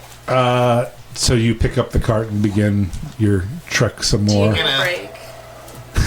As I do it, just The paths twist and turn endlessly, each new With- corridor looking eerily similar to the last. A mirror of the one before. Marriage! The paths twist and turn endlessly. Your footsteps become heavier, Leaf, as the crunch on the gravel and it's like gravel and leaves in this area are no longer like sharp, but they're more muffled with your growing fatigue. As you're stumbling around pulling this, the jagged tips of the thorns almost are like getting close as you're kind of like shuffling back and forth pulling. Your body aches, your muscles are burning from the constant motion of pulling the cart. Yet there's no relief in sight for you. You pause for a moment, staring down the narrow corridor ahead. But it's all the same. Leaf, an endless stretch of twisted, thorny vines, and this has been going on for hours now. The path behind you seems the same. The path in front of you seems the same. I need another survival check from you. Guiding myself. Oof. Well, that's still not bad enough. 16. You turn to look behind you to see are we going in circles? Have we been here before? And then you turn to look the other way and just get a nick from one of the thorns. I need a DC 15 con save. 21. So you'll take half. As it just scratches a little bit. I'm going to do the whole first, then we'll half it. 5, 8, 12, 16, 21, 22. So 11 poison. Okay. As you just feel it burning on your face, and you realize that the glistening on this is actually like a poisonous secretion coming out of these things. And you're like... so yeah. I want to take a second. Yeah. Take a bottle. Lee's like, I'm so tired. Let me scrape a little bit of this poison. Go ahead and make a survival check.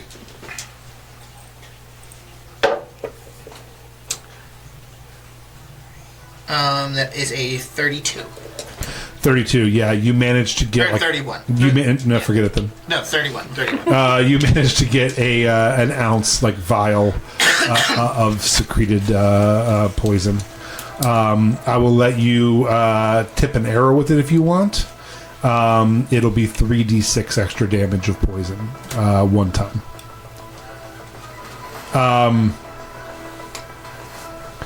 All of you... Oh, if you would like, you can get an extra 3 hours of reading in. Okay. Anybody taking short rests or anything that's in the cart? Okay. Leaf. Go ahead. Sorry. We'll take a short rest before I relieve him. Okay. Because, we can take turns. Yeah. Okay. One more hour goes by, Leaf, and you're at that point where you're like, I have fucking seen this stuff before. This is just left, right, 3, then 2, then 5, then 3, then 2. You're like, we have been all over this place, I swear. That every time you think you are just circling, you see something new, and you're like, shit, we haven't been here, have we? And you get the idea that the thing is just repeating over and over. I need one more survival check from you, Leaf. It's like old animation where it's the same stuff. Yeah. You just pass the thing over and over. 23. Okay, you do not get a level of exhaustion. Cool. Leaf, your legs feel like rubber. You are so tired. Your back is burning. In truth, you would have stopped a long time ago, but fuck them. You're proving you can pull this cart. And you are proving that letting that donkey go was an okay decision. And you are just burning trying to get this cart. Just as you're ready to give up and give into the exhaustion, a subtle shift happens that you notice with that survival check. It's almost an imperceptible change. You take another turn, same movement that you swear you've done 1,000 times before, but this time something feels different. The oppressive weight of the thorns lightens, the air grows cooler and fresher. You pause and look ahead, your eyes squinting as the path opens up into a space you didn't expect. A clearing. You are in a nice little green grassy clearing, and you're like, maybe this is the center of the maze? I don't... So are we not all the way through? Is this surrounded by a hedge? Surrounded by hedge. Okay. Yeah, you are not through the hedge, but you are in some sort of clearing in the hedge. So... Did the mule make it the same place? You do not see... You don't see any idea of Will. Here's what you do see. A vast breadth of open space after what seem like endless corridors. Sorry, but the music says we have to kill whatever's in here. The walls in the maze are still present, but they're distant now. There's actually some wildflowers kind of growing, very short little wildflowers, yellows and pinks. Sunflowers, maybe? Not sunflowers, little tiny peonies? Dandelions. Dandelions. I don't know, flowers. Violets. Unearthly flowers we've never seen before. Yep. Never see in the future. But for the first time, there's like a carpet of the ground of green grass and flowers. There's a gentle breeze. The flowers smell fresh. And for the first time, you're like, oh my god, I can't even imagine how oppressive that maze just was for a while. You feel really good. There, in the center of the meadow, is a long wooden table. The kind you'd find at like a pub for lots of people to drink at. Sitting behind it, all facing you like it's the Last Supper, are what appears to be 3 goblins. Uh-oh. And they're all smiling. And they're like, hello! They go, ooh. The first goblin is a strange, unsettling creature. These are not goblins you've seen before. Its form resembles kind of a twisted twig blight, kind of. It's like if a twig blight mated with a goblin and this was their offspring. The body is a gnarled dead wood and weathered vines, kind of giving it a skeletal twig-like appearance. The skin beneath the bark-like exterior is like a modded brown, kind of. Its face is hidden beneath some sharp, jagged roots, almost like a crown of thorns on it. And you can see his amber eyes glowing out. Same goblin mischief, though. The goblin's hair is kind of like mossy and has dried leaves in it. And he goes, hello! Okay. Hi. Fuck me then, right? No. This is just all very new. My name's Twiglin. Insight check. Okay. Hi, Twiglin. Who are your friends?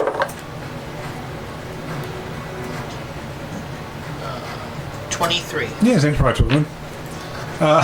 Good enough. This is his line. I'm a shrubland.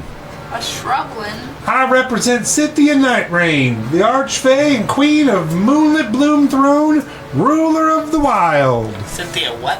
Nightrain. Can you say it one more time? Nightrain. One more? Night Train. People of the world. And you guys know that this is Puddle's Archfey Queen. Sitting next to him is another goblin. This one's shrouded in darkness. Its form is slightly more ethereal than most goblins. Its limbs are almost like flickering at its edges. The goblin's skin is kind of an unnatural shade of dark gray, almost charcoal. And it seems to almost shift like smoke or something. Where its body meets the ground under the table, it forms like a shadow on the earth beneath it. And he kind of stands up and goes, hello! Hello. Hi, I'm Slippy Shade. I am a Shadoblin. Shadoblin? I represent the Archfey Azul Elwyn, King of the Creeping Night, Wilder of Oblivion, once and future King of the Weird. Wielder? What kind of goblin was he? Wielder. Man, I don't fucking know. Do you know these people? It said Wilder. Wielder of Oblivion. Wilder of Oblivion. I didn't know what it meant. I was just rolling with it. It's okay, buddy. He looked down at his card. He's like, Wielder of Oblivion.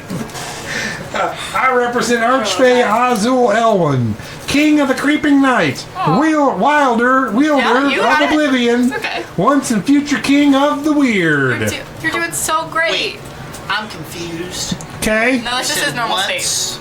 And future Oh, King of the Weird. once and future. Yep, once and future King of the Weird. What And kind then- of goblin was he? I'm a Shadoblin. It's ridiculous. Okay. Yes. Yes, it is. The third and final goblin seems to be an unnerving fusion of 2 distinct powerful bloodlines. A goblin, combined with the fearsome draconic heritage of a black dragonborn. Oh no. Appearing to be slightly taller than the other two, this goblin's frame is more muscular and imposing. Its body is covered in sleek black scales. Run up to it and I just go, snarl! The scales form jagged ridges along its shoulder spine and down to the length of its limbs. The goblin's sharp, pointy ears are longer and more angular than normal, stretching upwards like a dragon's, and its nose is flat and stubbed. Its nostrils flare open, and he says, "You already know, my lord, so I shall simply tell you. I am Scarvok of the Dracoblins, ruled by Silence, the Endless Dark, ruler of Natumbe, chancellor of the Council of Worms, and the queen of all dragons." Ooh. And then, while you're all standing there looking at them, the first goblin, who I am going to write down, so I don't have to scroll back up and down. Twiglin? Yep. Twiglin and Slippy Shade Slim Shady. and The goblin. It's Slippy Shade is all one word. yes, Okay. and what was the goblin's name? Scarvok? Oh yeah, Scarvok. He didn't get a fun name because he's draconic. Slippy Shade hops up on the table. Slippy Shade hops on the table and says, "Well, are you passing through, or are you looking for an audience with one of our courts?" Will the real... Are you passing through or looking for an audience with one of our courts? And it's like, and they get up on their chairs like, "Are the winds of the hedge maze calling you near, whispering for magic that only you can hear? Are you wanderer, lost in your way, drifted through Fiona where the shadows play? Are you a traveler passing through, or seek you an audience with our court so true? With a wink and a smile, I'll guide you on your quest. But first tell us what brings you to our nest."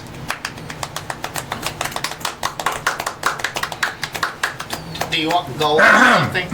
Oh, there's another verse. With wings of glitter and dust we fly between the worlds where the time slips by. Be careful, dear traveler, what you ask, for the Fae love our riddles, our rhymes, and our masks. So wanderer, decide and speak with care, for in Fiona we'll treat you fair. Are you passing through? Seek a Fae's embrace. Which court seek you in this enchanted place? Thank you. There, third verse. So, you travelers just passing through, or would you like an audience with our Fae court so true? Tell us your story, make your request, and one of us will help you on your probably misguided and for sure suicidal and non-questioning, foolish, dumb, stupid, hopeless quest. Okay. And then, Slippy Shade pulls a rope that you hadn't even noticed. Rope trick. And Another one. and a banner drops down, and it has 3 banners, and one says Moonlit Bloom, one says Creeping Night, and one says Embassy of the Silence. And they're like, which one do you want? I can shoot and kill all 3 of them, right? I'm kidding. Little song and dance for us. I'm gonna wear their skin. Do we have anything any little flowers or anything? I mean, I have dried flowers. Can we I have wonder if any of them have buttons. or buttons?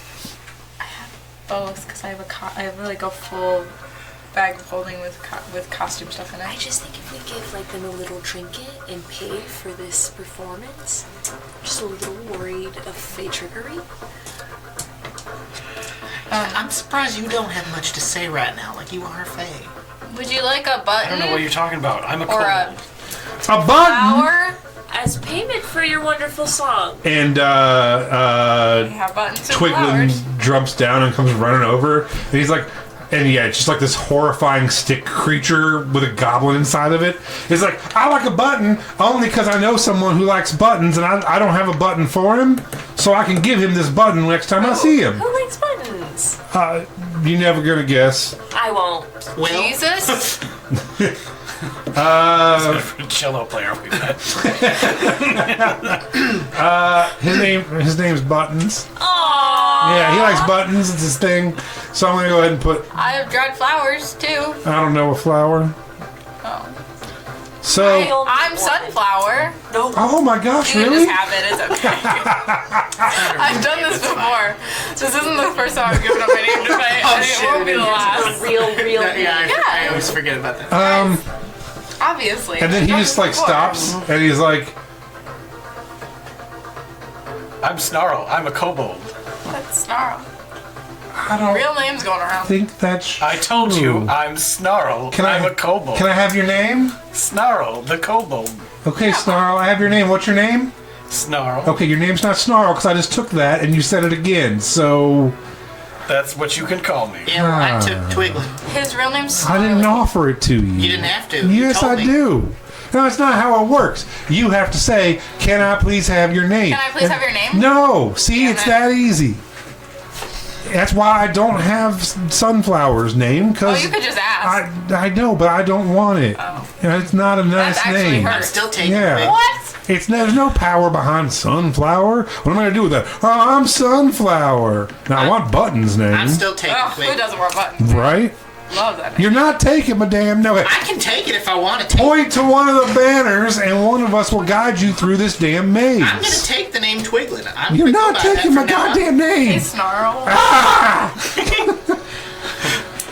Let's not go with Twiglin. No, Why? because he wanted to take Snarl's name. It's in his nature. No, I didn't want to take Snarl's name. I know that's not Snarl. That's why I want to take his you know name to prove it. No, I just know that is not a Snarl. Cause But that's what you can call me. look, yeah, that's fine. I'll call him Snarl. His name ain't Snarl. Look at him. I'm Twiglin now. His name's not Twiglin. Come on, Twiglin. Thank you. All right. So are you going with Twiglin? No. I just took his name. That's all. Hey. Quit pissing off Yeah. the people that are going to get us through here. Or threatening to murder them. Do you guys want to go with Twiglin? We'll just let you go. No, I think we should go with, I like that you acknowledge me as Twiglin though now. what was the Shadoblin's name? Slippy Shade. Slippy Shade. I like Scorvok. No, Um, absolutely not. can I ask why you want to go to Sleepy Shade? Because he's not the guy that Leaf just insulted. I And gotta he's guess. not a dragon. Can I guess? Yeah. Can I guess? Yeah. It's because I think he's part of the Moonlit Bloom and he doesn't want to go home. So he's gonna pick someone who's not me to not have to go home. Okay, thank you. Do you not want to go home? Is We're your mommy going mad home. at you? I'm not going home. We're I going want to talk to Silence. I think he'd be cool. No. And Scarbox's like, you don't. You don't. That's me. You don't. I think he's misunderstood. She's It's misunderstood. a she, and she'll She's fucking kill you. misunderstood. Okay, well, I kind of like her now. She single-handedly destroyed like half of the consumption, Exactly. most of the dragons. She is literally ruler of all dragons. That's really fucking She's the size of, I don't know how to describe her, a small city. Okay, she's a giant lady and she fucking kills people. I will take you to her at your own peril. No, thank Maybe. you. Then why offer? No, because it's part of the fucking You know song. what? I have to take you to the know what? goddamn. I'm Twiglin Scarvok now. That's my full name. I'm taking Okay, Scarvok too. alright, hold on. Why are we arguing with the Fae? I don't know. Pick one and go. I don't know. That's what I'm trying to ask you. What are your your- what is your Fae Twiglin starts doing one-handed expertise. I don't cartwheels know for no what reason. you're talking about. I'm a I'm gonna do kobold. a Snarl, we Better know bet. you studied the Fae for generations. In your Beer Wizard each other. Academy. All right. That's I'm gonna like show him different glad tricks, that like you're putting your on leg up board over your now. head. Yes, in your wizarding expertise. Why Sleepy Shade? for the same reasons I just said. Will the real Slippy Like- Shade please stand up? I don't think 23 that my we should go with acrobatics. Quiglin Nice. I'm fine. because he's already in an argument He with picks Leaf. flowers for you and puts them behind your ear. So you think he'll lead us somewhere bad? Probably, maybe, or at least he's Show him how to do a predisposed to backflip. not being as nice to us. And I won't treat with the dragons. Sigurd's like holding his back when he flips and helping. So There are no good dragons. What are we trying to do? I'm doing back handstands. We need to get through the hedge maze. That's it. Do Get into the land of Faeona. Make our way through Faeona to on your hands, the coast, and then from what is the not Arctistor? What's the name of the island? Tolastor. We need to get to the pirate town that could then get us to Tolastor. Okay, I'm with you. But is it worth even following them along? Because, no offense to you three, you all had a very lovely song. Thank you. But you told us in the song that you're like full of trickery and that we're probably Oh on no, a just the suicidal Fae mission. and well, yeah, no, you're whatever. If you walk in here and are trying to just walk across the Fae, it's probably just suicidal. But we can help you get to one of our Fae courts, and then it won't be as suicidal But- as if you go alone. What's in it for you? It's literally our job. We are. So we introduced ourselves. We said, "Hi, I'm blank of the blank throne," and they make us come out here and guide people to them. Because basically, you're gonna have to talk to an archfey to get across the Faeona, because it's not just like a tourist destination. So you gotta kind of stand in front of them, have an audience, explain what you're doing here, and then they'll probably let you go to do what you're doing, Okay, alright. or kill you. Maybe we should talk to the giant lady. No. I will say, the dragon was the one who stopped the consumption, and if we're dealing with the consumption, Absolutely she not. may want us to do whatever we're gonna do. How will She is 60,000 pounds of pure evil. We can just go wherever Snarl over here wants us to go and call it a day. I mean, you did ask for my expert opinion, who have And now studied you're the Fae, arguing with him and then over you just go like, nothing. "No, I went to Fae Community College, and I know all about this." Yeah. No, I respect your opinion. No, You apparently say that, but you not. guys are arguing so hard. He's the only one who knows where to To go. be honest, I'm just trying to understand. Understand what? We Like- go where Puddle. Snarl wants us to go. Snarl. The one time I got his name didn't say Oliver. Do you think that, Oliver? do you think one of them is more likely to work with us than the other? I think any of them will do what it is that they were bid to do. What does that mean? I know. They said that their job was to take us through their courts. They will do what it is that they have said. No, I mean the Archfey. That we have, because it seems like we have to talk to one of these Archfey. Oh, so you want to know which of the Archfey? Is most cooperative. I could not tell you. You just- Probably the creeping darkness. Okay. Alright. All right, so you guys want Slippy Shade? Yeah. All right. And he like hops down, and yeah, he's like almost translucent at the edges. And he's, if you can picture a goblin, only the goblin is gray with like black accents, like ears and like tips of his fingers. But then also you can kind of almost see through him on all of his extremities. And his feet, he seems not to almost have feet, and they kind of trail off, and he kind of like glides over the ground. And he's like, all right, so you guys are gonna go meet up with Azul and explain what you're doing here, and it's gonna be a good time. Here you go, and I hand him the reins for the cart. Oh, cart's not coming. Yeah. Why? And you look, and like Twiglet is already like going through. It's like, well, one, Twiglet's going through it. Twiglet, get out of there! I'm I not. took your name already. You can't have it back. I'm not Twiglin. And he's like, and two, where we're going, we don't need no stinking carts. It's not about needing it. It's about wanting it. It's a material comfort. All right. Well, I am a goblin, and I'm not pulling your cart. So, We have a rabbit You're, foot. Yeah, he's you're a like shadoblin. oh, Shadoblin, not a you're a goblin. beast of burden. We didn't realize. I pick him up by his throat, Oh no. Let's Stop! Stop! and I'm going to Fucking politely whip. say, "You Like should playing learn D&D your with me. manners." Stop killing everything. I'm not going to kill him. I'm not killing him. Oh my god. I'm just going to say, you should learn some manners when you're talking to people that you're supposed to be helping escort to your archfey. Because I don't think they lack you mistreating their guests. So now do we go with the silence lady? What? Because No. That's 2 bridges burned. I didn't burn the Why bridge. are you I just... politely Hey, said. you know what? Let's just go with the don't touch people.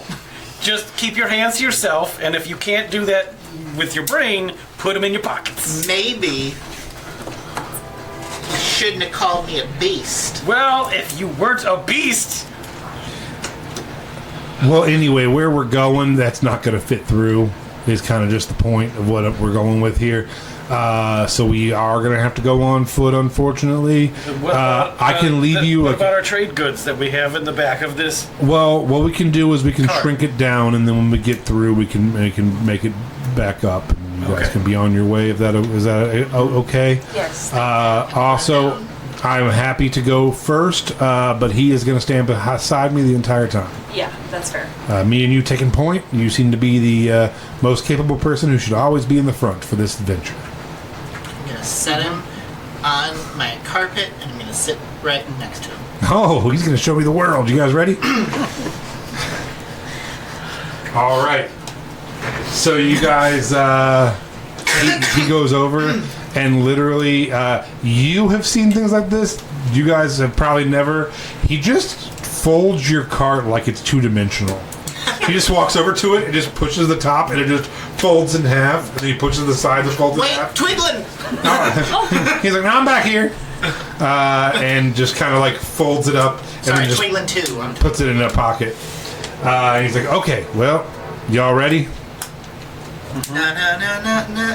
And he's like, he talks to Twiglin, and he's like, will you send word that they're going to have to give me a replacement, and I'll meet them at the end. And they're like, yep. He's like, all right, well, Replacement. yeah, well, there's not just one of us for each of these. We get to go home for a little bit when someone picks us. So it's actually pretty awesome. We traverse this. They send another Shagoblin out. Shadoblin. Write that down. Shadoblin out, and then I don't have to go back out till someone picks him. So I might have like 10 days off or something now. Oh, nice. So no, it's really cool. I really appreciate you guys picking me. Yeah, I mean, it's almost like being and working for the Fae isn't such a bad thing. No, it's pretty awesome. It's pretty cool, right? Yeah. Yeah, he knows because he works for us. I'm sure. He's studied your culture. All right, well, here we go. And you guys head out. The thorns are gone, replaced just by like a deep green. It's actually pretty beautiful. And he's just making light conversation as you guys are heading.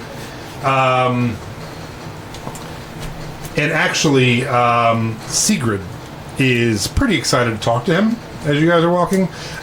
Sigrid, and you know this, same as Stenny and a lot of people, they got a good education being rich in Runemore. And she's like, I'm so sorry. I've studied a lot about Fae and Fiona, and I just have a lot of questions. Like, sure, I'm your guide. What's going on? And she's like, so there's the wild and the weird. And he's like, right. That's all in the Feywild. That's not here. And she's like, okay.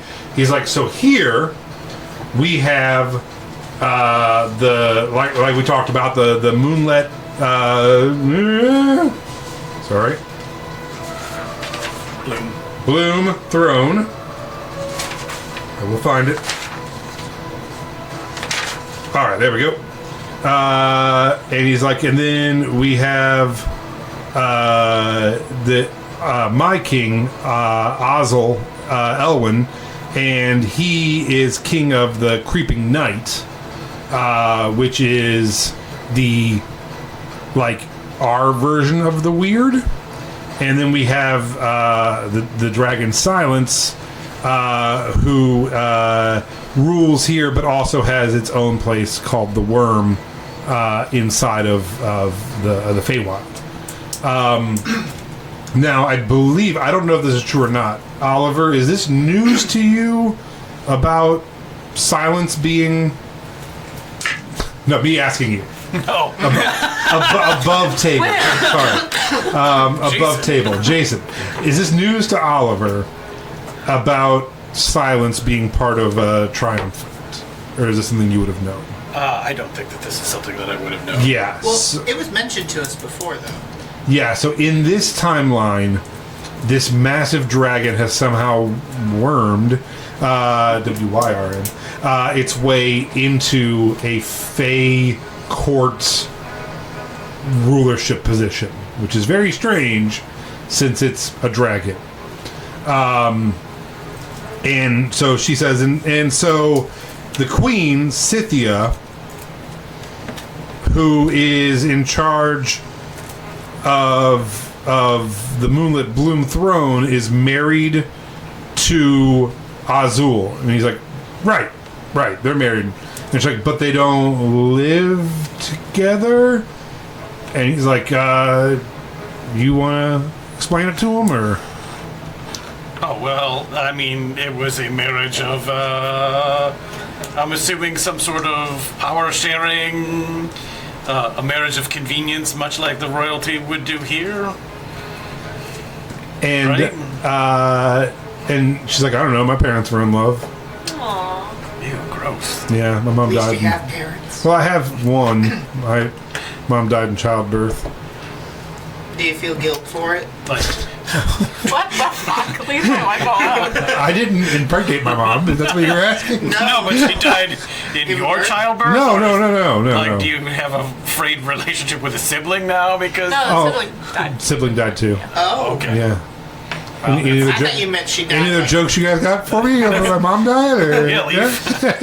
Yeah, Did she make you spaghetti? Did she make you spaghetti? Yes. God. So the and she's like, so what is in all the children's books that I've ever read? And she's like, I actually have a whole series of children's books about the Archfey. Scythia is presented as insanely beautiful. Is that true? As far as I know, You never met her? Is this your hall in pass? all of the books that I've read, she is the most gorgeous thing you've ever seen. What does she look like?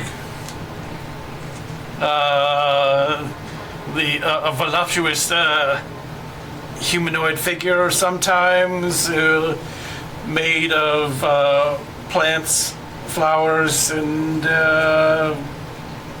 your lusty dreams. You see the vine armor that I have start growing flowers and things. I'm like, stop. And she's like, and then Azul, is he? And she kind of like points down at the goblin that's all like shadowy. So is he kind of like that, or is? Do you know? I would assume so. They're all working off of a theme. Okay.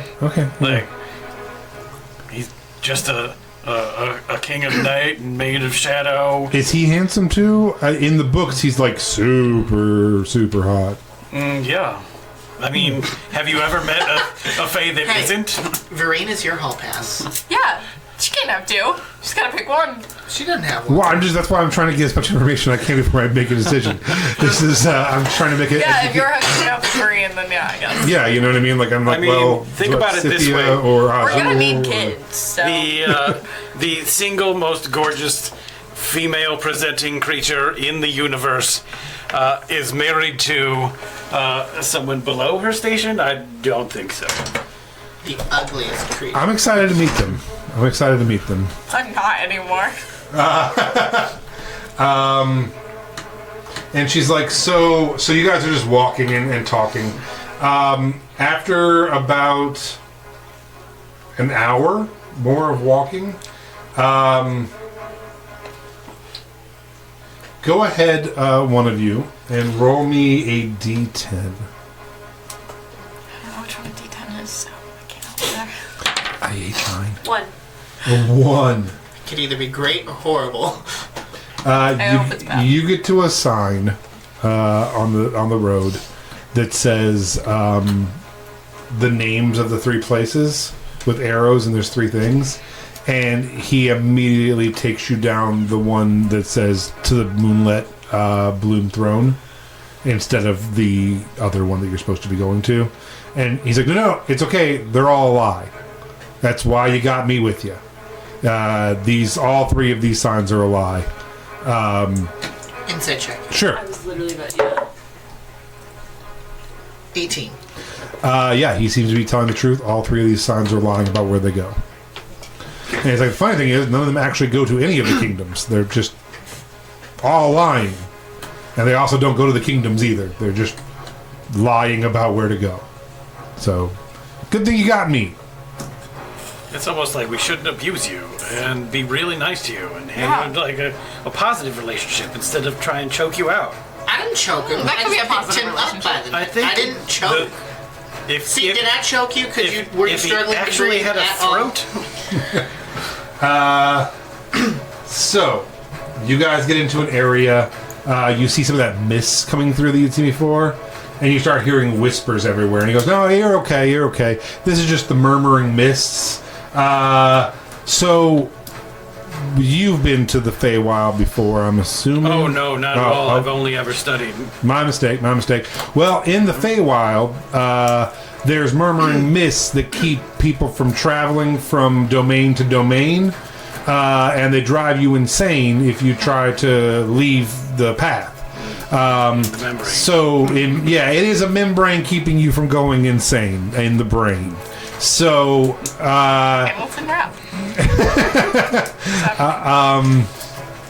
basically, we're passing through right now into Fayona proper, basically. If we weren't on this exact path, we would start losing our mind, bleeding from our eyes, and killing each other. Ooh. So stay on the path, yeah. We should do that. I mean, if you want to huff some of this, we can just have a good afternoon. I already did that. Was it crazy? I didn't like it. The poison was fun though, from the thorns. That made me feel all sorts of it.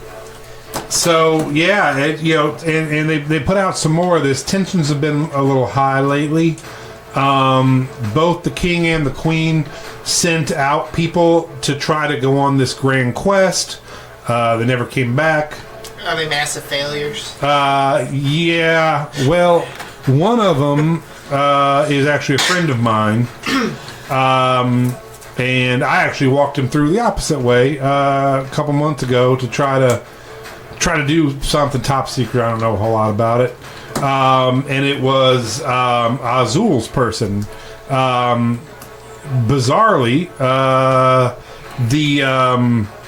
the person that Cynthia sent, he actually absconded with a pretty famous artifact of hers and disappeared. So he is one of the most wanted people in all of Fayona now.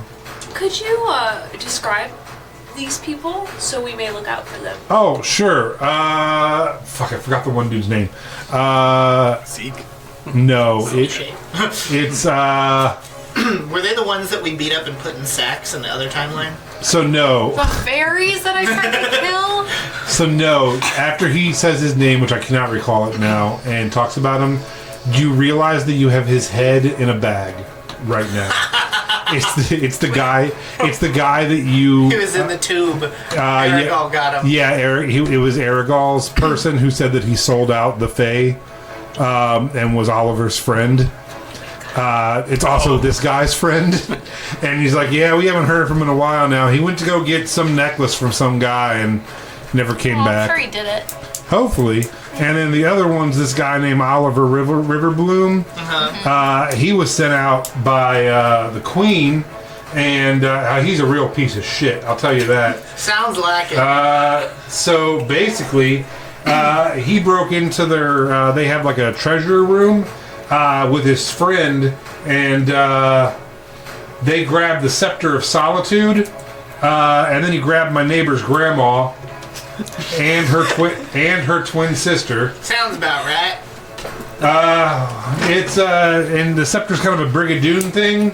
You cast it, you can go inside a peaceful pocket dimension. There's a beautiful meadow and a pleasant day, I guess, and you have a cottage that replenishes every day at dawn, and you can bring up to 3 willing creatures with you. But once you go in, the Scepter vanishes with you, and you won't come back for 100 years. You never age, just the most beautiful day forever for your full lifetime, and then 100 years later, you pop back in where you are, still holding the Scepter. So he apparently didn't want to heed the call, and him and his friend and these grandma twins went into the Scepter. What were their names? The Grandma twins? I don't know. I just... Does time cease? Yeah. Okay. Yeah, you're just in there for 100 years repeating the same day over and over. Well, you think he'd pick somebody younger and wouldn't die? I think he just liked grandmas. Oh, okay. Yeah. No, you don't age while you're in there. That's good. Yeah. No, so it's just him and his buddy and these two grandma twins. You said he stole the scepter because he didn't want to answer the call? Yeah, I guess he was afraid to go get some necklace for some guy. Whatever happened to the scepter? Well, it goes inside with him for the 100 years, then you pop back out holding it again. It just ceases to exist. So was this 100 years ago that this happened? Oh no, it was Should we be on the lookout? 5 years ago. Oh, okay. I think. So everyone's still pretty pissed. My friend misses his grandma's. So anyway, so then they asked my buddy to do the quest because Oliver failed for the queen, and so then the king picked my buddy, and his grand idea was to disguise himself as Scythia, get on her good side with this wizard guy, and kind of sex him up a little bit, and then I don't know, get the necklace from him after he was like, "Ooh, me and Scythia." So I don't know. I guess it didn't work. Must have worked. Must have. All the good things. Everything's fine. Mm-hmm. Yep. So anyway, you guys continue walking and kind of have a D10 from someone. I don't know. 10. High and low. A 1 to 10, baby. So, out of 10, you guys start hearing a singing song coming towards you. What? A singing song. Mm-hmm. And he goes, "Oh, spare a button if you please. I'll sew it all next to these. Offer nothing's in its place besides a smile on my face. Spare a button." And he comes on the corner and goes, "Oh, hello." And it's a goblin just covered in buttons. Hi, Buttons. You know me? I've heard many a tale. Oh, well, pleased to meet you. May I have your name? No. Oh. But I appreciate you asking. Yeah, you guys got a button? Yes. And he's like, "We ain't got no buttons for you. Get the fuck out of here." Hey, Oh. don't you be mean to Buttons. He's like, "I'm your replacement because I heard you were bringing some people over." He's like, "Oh, fuck you, Buttons." Twiglet buttons has a button instead. for you. I love buttons. He's like, "Thank you." He's like, "I'm going to sew it next to these like the song says." Yeah. And he's like, "I'm glad you guys can help me out." Fake Twiglin has a button for you. Oh, Figlin? That's what we're going to call him. I took his original. Did you? I did. Oh, you're You can tell him I crafty. told you to. I will. Figlin, fuck him. And he's like, "Fuck him, he had a button for you." He's like, "Oh, he has a button for me?" Figlin does. And he's like, "Which way is it?" And he points. He's like, "Down that way." And Buttons just takes off running. I love him. And spare a button if you please. I sew it next to one of these. And so yeah, he's like, "I don't even know if that was the right way. I'm going to be honest. I was just kind of fucking with him." But don't you guys all know which way to go? I mean, he knows how to get back, but he's kind of a fucking idiot. So, Yeah, well. That's so and I mean, mean. this thing all circles back on itself, and then he'll get there. He'll get there I'm some sure he point. can smell the buttons. Probably. So you guys continue on your way, going back and forth, different ones. Not through direct questioning, but just through conversation. Sigrid and the goblin, the Shadoglin, Slippy Shade, just are discussing the areas of the actual Feywild. And he's like, "Well, there's the Wild, which is ruled by Scythia. It's all plant magic kind of people, dryads, treants, sentient shambling mounds, a lot of elementals. It's fun. I heard. I've never been there. Then there's the weird.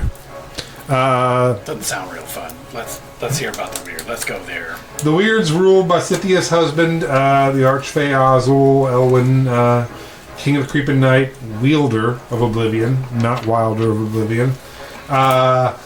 it's like a spirits and shades kind of vibe. It's where I'm from, where the poor and rich alike make deals for the use of their mortal forms, where they can trade magic favors to inhabit you while you walk around or like eat a picnic, you know? Things like buy bodies and stuff. And then there used to be a place called The Wonderful, which was supposed to be fucking awesome. But now it's called The Worm. And it got taken over by the Dragon Silence. Sounds wonderful. I don't know, man. I guess as people are all dragon themed, and it's a place where you're oppressed, and it's important that you know it's because Silence is so great, and there's statues and parks named after her to get curry favor and express fear from her. So yeah, I don't know. It kind of sucks. It's almost like these dragons are terrible. I mean, from your lips to Scythia and Azul. What? Who used to rule the Wonderful? Oh, that I don't know. And then there's also, I think they're called the Woeful Waters. You're about to say Wall Street. Wall Street. And the Woeful Waters also have a place called, I think, the Wretched. And that's real far south past the Woeful Waters. And the Wretched kind of like counterbalances everything else. And I think it's kind of like a shadowy Fae area. It's kind of one of those like, don't eat too late or your mom will send you to the Wretched, kind of like nightmare areas. So I don't even know if it's real, honestly. I don't think people get past the Woeful Waters, so it's probably not even real. Do you know if it's real? I don't know. Just stored a book. So yeah, that's kind of what's going on with that. All this is so brand new to me. I've never been here. And that's Sigurd's like, yeah, I've heard of some of this, but not all of it. And we certainly didn't know about the worm thing. We'd heard rumors that dragons had infiltrated into the Feywild, but that doesn't seem possible since dragons don't allow people to go to the Feywild. He's like, who better than a dragon who rules the other dragons who don't let you go through things to go through things? Am I right? He's like, but don't say it too loud because she has spies fucking everywhere. So you're not one of those spies, right? Oh goodness, no! I would die. Azul is my guy. Someone else roll a D10. He's my hall pass, if you know what I mean. You're gonna see. You want to roll a D10? That is. It's this looking one. It's a double pyramid diamond. It's a diamond. This? Yep. And that's actually your D10. It's a 7. 7? No, the 7's next to Oh, roll it again, then we already had a 1. 2. A 2. Hold, please. Whatever happens is your guys' fault. You were in a gravelly area, walking through these paths, and you start hearing gravelly clomps coming towards you. And it's like... And as you turn a corner, you meet a woman who is half horse and half woman. And she looks exhausted. And her clothes are kind of raggedy. She looks hungry and dirty. And she's like, oh, I'm so sorry. I didn't know you'd be up here. I haven't seen anyone in days. Do you have any food? Do you have anything that I could eat?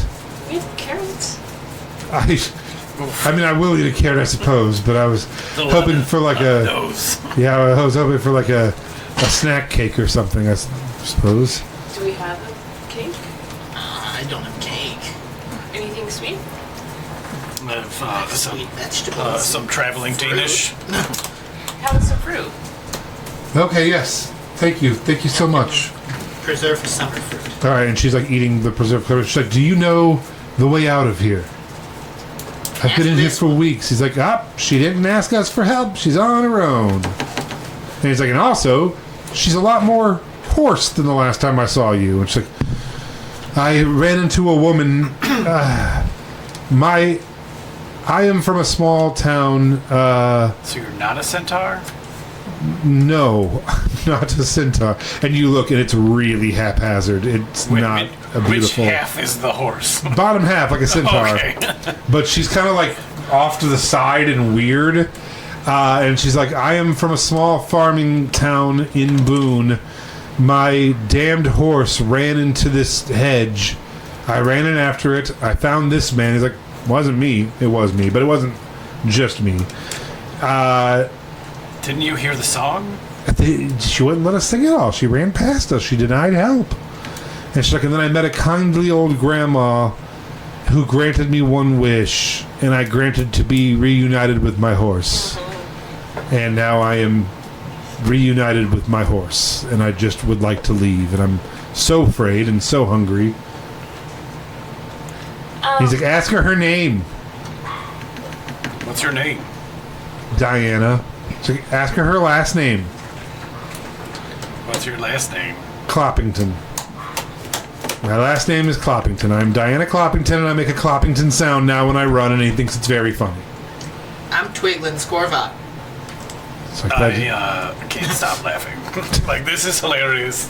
Oh my god, this is great. You're gonna be in here forever.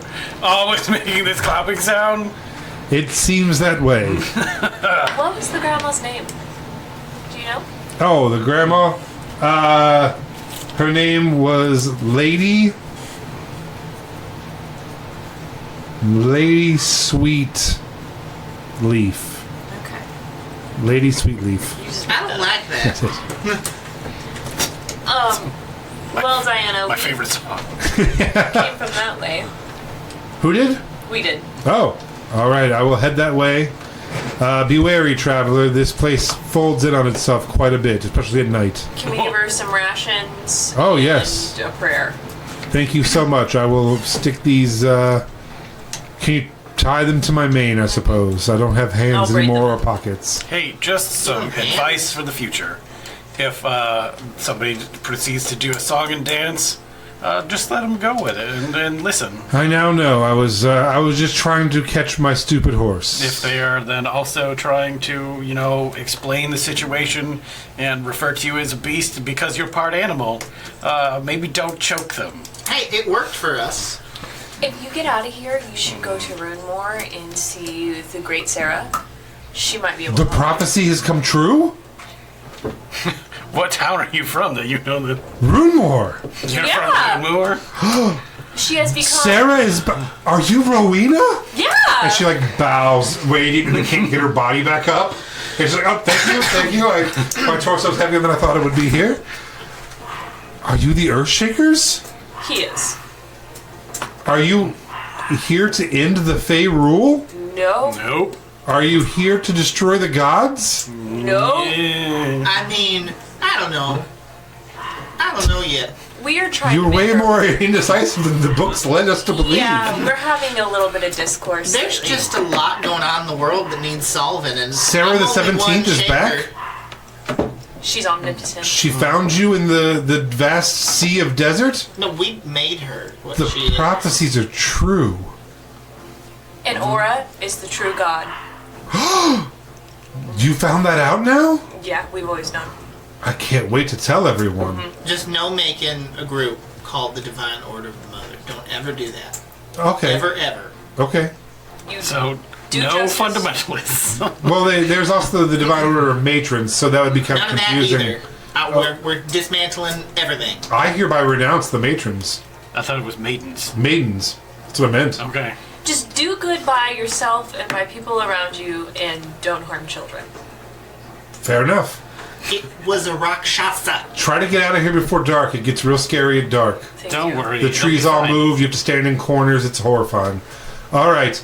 And then she starts running, and her torso just flips back as she's flopping, because she's just not good at being half horse shit. Have you seen the so people will draw baby horses and they'll be baby centaurs that can't hold themselves Yeah, that's up. exactly what it So, is. Yeah, she's just bouncing off her own back and flopping around. Her arms are flailing, and she just takes off running. That poor soul. Yeah, she's not everyone's built to come into the Fae realm, You gotta be careful. Yeah, I have no idea what she was talking about. I don't know any of those people. Oh, Yeah. Just trying to bring comfort to a weird creature. Yeah, what's crazy is Oh, you're right. Oh, now I get it. In some of those books. We're going to the weird. In some of those books, the prophecy said that even though Oliver Riverbloom disappeared for 100 years now, there was an Oliver Riverbloom who was with the Earthshakers 1,000 years ago. Oh, we did meet a lot of people in the past. So you're all 1,200-year-old beings. I am. They're not. Remember she said that I'm the Earthshaker? Okay. I was with the group way in the past. That's why I'm not really like afraid of you things. Like it's a whole thing. It's not that big a deal. But I knew a lot of people in the past, but that was like a totally different timeline. He's a god. Well, let's head on. To what? To get out of here before dark. Yep. You're afraid of the dark here too? No, it's just that I'm not afraid of the dark. It's just that she kind of, She? The lady, the Diana Clappington. She just, she got so panicked. And I'm like, oh, jeez. Yeah, but know? Isn't your archfey the king of creeping night? Shouldn't you embrace the dark? I do, but I don't want you guys to be afraid. I'm not afraid either. Fuck you. I'm afraid. Yeah, it's for him. Okay. Snarl. Seems like maybe you're a little afraid. Maybe That's okay. you're a little afraid. It's okay that You're afraid. okay. You can admit it. You're okay. So he heads out. You go past a thing called the Withering Walls. Because you're with him, I need DC 14 dex saves instead of 20. So DC 14 dex saving throws, please. It's my fifth nat 20 for the Amazing. and it's a different die. 19? 11. Melody? It's not working. 14. 14. Meets it, beats it, and she beats it. Everyone but you beat it. So you suddenly become grappled by a lashing vine pulling out, and you take 4 points of slashing damage, and the rest of them help pull it back off of you. And he's like, yeah, it's the Withering Walls, man. You gotta be careful. They'll wither up on you and pull you in, and it's gross. It's horrible. How does this hedge maze react to fire? I mean, I think it would all just close up and suffocate us instantly, probably. Okay, last one here. Who wants to roll the D10?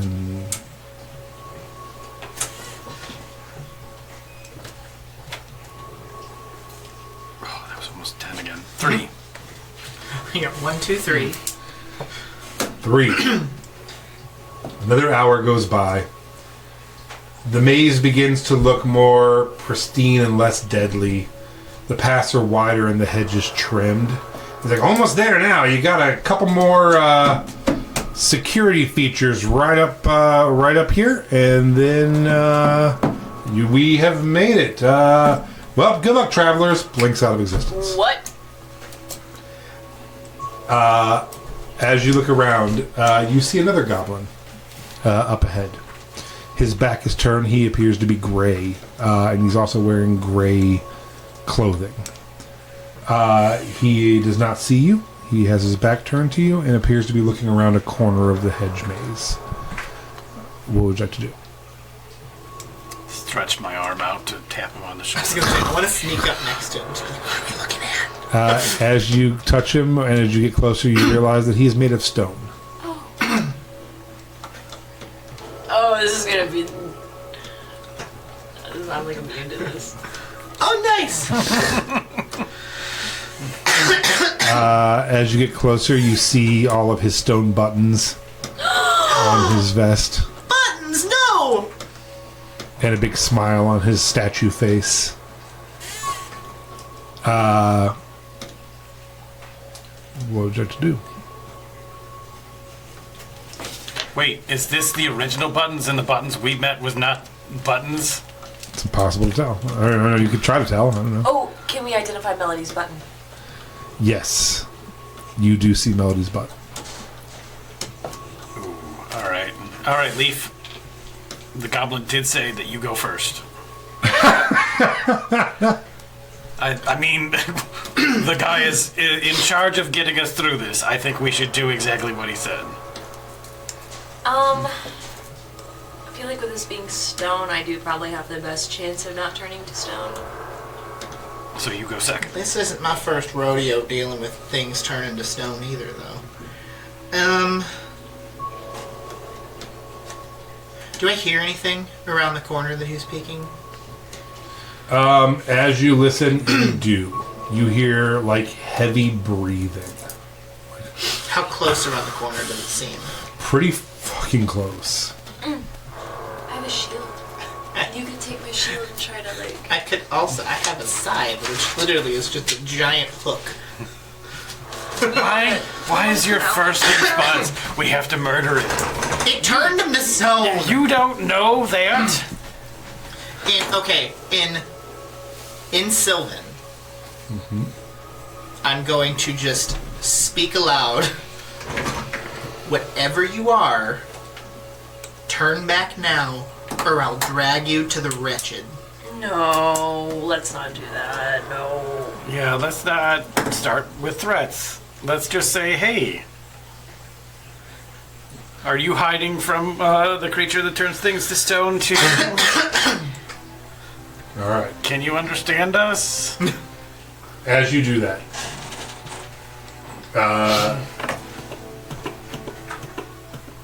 Leaf, I need you to make a DC 12 Constitution saving throw. That is a 17. Alright.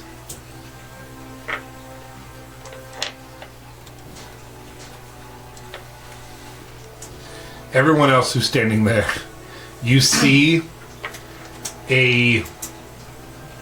about 4 foot long, 2 to 3 foot high creature come flying through the air, like spiraling, and go to hit Leaf, and Leaf moves, and you look right at it, and you shake off the basilisk that just got thrown at you's petrifying gaze.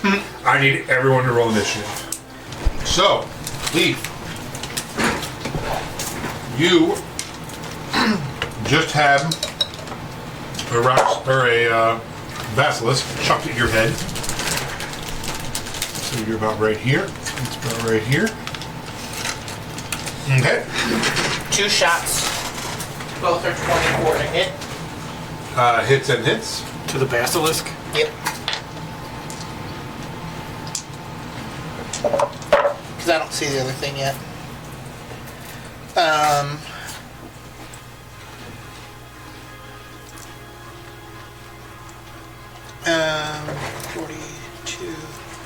47 points of magical piercing. Okay, good to know. I'm just gonna avert my gaze to it.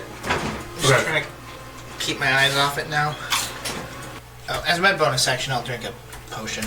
Just because I took some damage earlier from things. As you are averting your gaze, you hear heavy footsteps coming towards you. As you look up, you don't see anything, but you could hear it coming fast towards you. And at the last second, you see some translucent, like, figure, like, coming right towards you. I need a DC 14 strength saving throw. 19? Okay. And then now it's going to make some attack. So that's just a thing it does. It's not an attack. It's just, if it enters your space, you have to try to make a straight saving throw. So you feel it push against you, and you're, like, not getting knocked over at all. Come on, don't fucking roll low. 13? Nope. And a nat 1. God damn it. Alright, so you are being pushed back by this creature. What does it feel like? Muscly, and you do feel like horns pressing up against you as well, where it's trying to gore you and push you back. It might be a minotaur. Alright, that is its turn. What does it look like? We can't It's see it. translucent. Okay. You can kind of see through it. You get a little shape of it. It's humanoid, long, strong arms. Yeah, that's about what you see. It's a lot taller than Leaf. Rowena. Okay. Is it possible for me to kind of... Oh, well, you're being gored. Mm-hmm. He's trying to go. Okay. Yeah, he's like right here. There's something pushing him there that's translucent. You can get to that thing if you want to swing on it. Yeah. Well, it's sight, so it doesn't matter to you. Correct. So it'd be disadvantage. Invisibility doesn't work on me. Okay, yeah, so you can swing on Oh it. my god, this is like... This is your fight. I this know. Yeah, so I'll swing on that instead, and I'll... You want me to reroll? Yeah. Okay, perfect.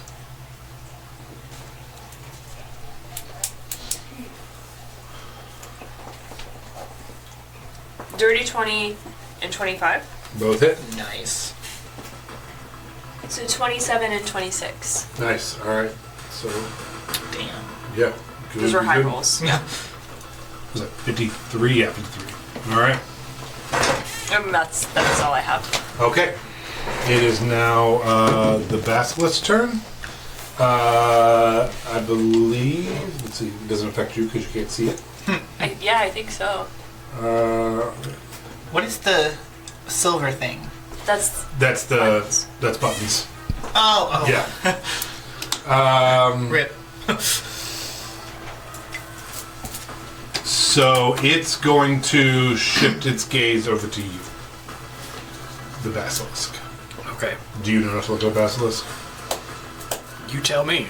I don't know. Do you? I'm gonna say yes. You want me to roll it? Yeah. How about let's roll a history check. DC 12. To see. He did just see me do it. Also, I don't know if that helps, but.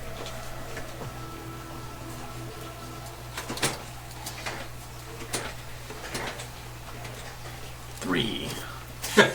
So you kind of do know you're not supposed to, but you just haven't yet. You're like, oh shit, there's an invisible guy. What the fuck is that? Uh-oh. And you're just looking at it. So go ahead and make me a DC 12 con saving throw.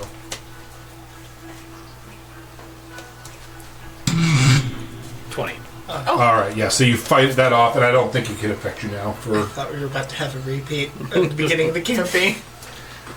Okay, and then it's going to come over to Leaf and do a bite attack on Leaf. +5 to hit. An 8. I'm rolling so low key. It only has one yet. All right, so that is its turn.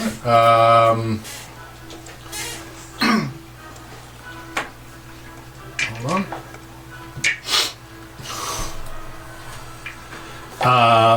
Melody.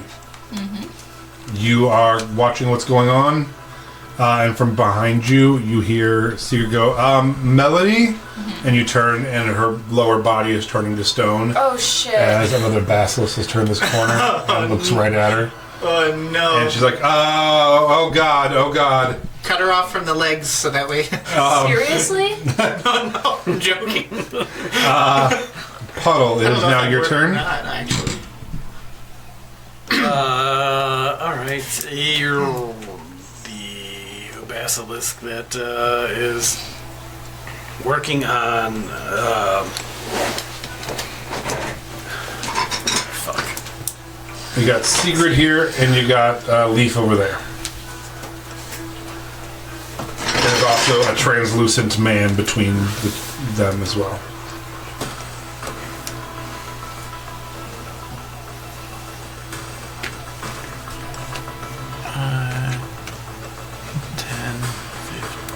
Oh no! I've tripped on the crease. 30. Cool. Close enough. Does an 11 hit? The basilisk? Yeah. No. 14? No. Okay. Then I shoot 2 Eldritch Blasts at the basilisk, averting my gaze. Yeah. And Rolling at disadvantage and Cool. miss. Alrighty. It is now her turn. She has to make another con save. If she rolls above a 12, she's okay. If she rolls below, she is petrified.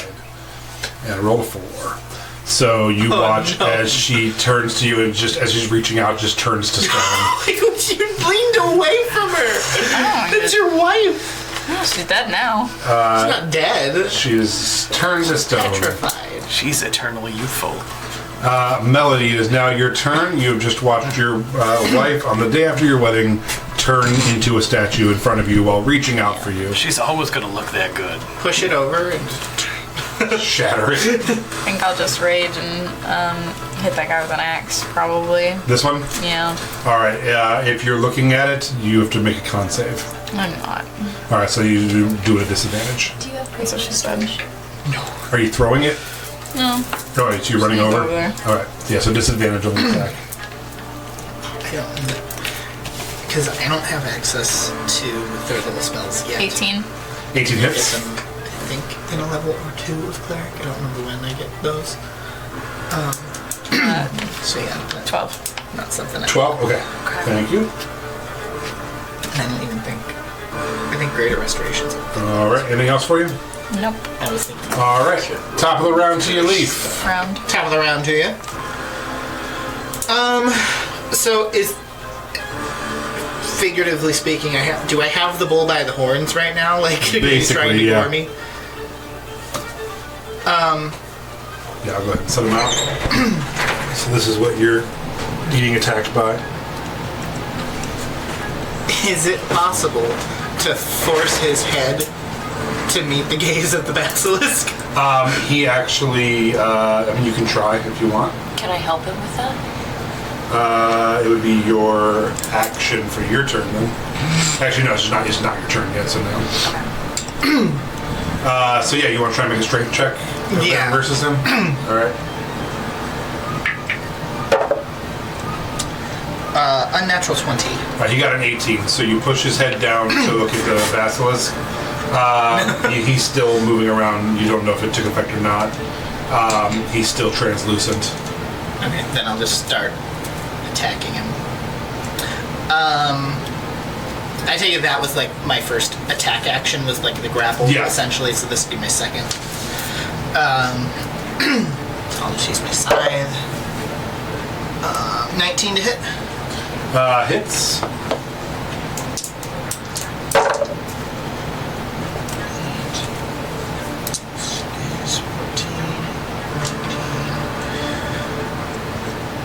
$22 points of damage. If it matters, 8 of it is radiant. Alright. He's already looking rough. You see he's bleeding and you can start seeing his shape now. He definitely looks like a minotaur. But he has some kind of like helm on as well. So he has like some kind of like mask helm thing on with the horns coming through it. It's a bonus action. I'll do my third attack. Okay. Can I pull the helmet off? You can try. You can try to pull it.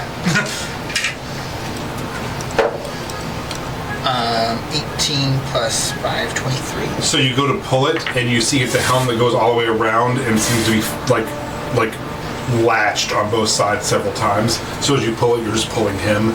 It would take a while to try to undo each thing to get a full helmet thing. Really wanted to turn him to stone. All right, it is now his turn. He is going to let go of you.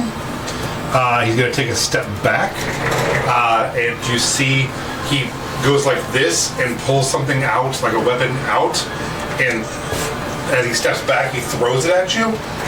He's going to leave, so you'll have an opportunity attack after this.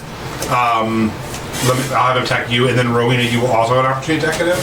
As he's backing up, he like throws, and you see it goes from like a little line like this. As he throws it, it actually becomes almost like a boomerang looking thing.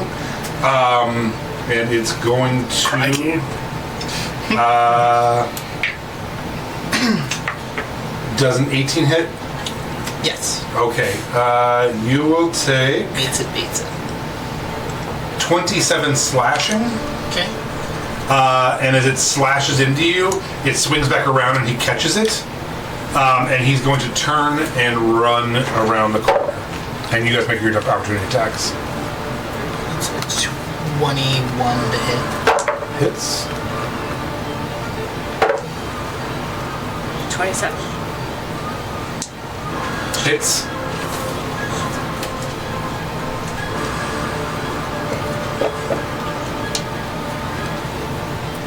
$22 points of magical slashing.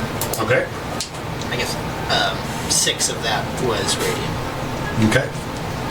26. 10 of mine is radiant. Wow, good job, guys. Nice. He's looking rough. Roll really fucking high. Okay, that is his turn. Rowena, it is now your turn. He got that far? You don't know how far he went. He went around a corner. He turned and ran, so you wouldn't be able to see even which way he went. Okay. Low blow. Well, none of you do. Oh, yeah. But yeah, he does have incredible speed. Okay, I'm gonna work on the basilisk then.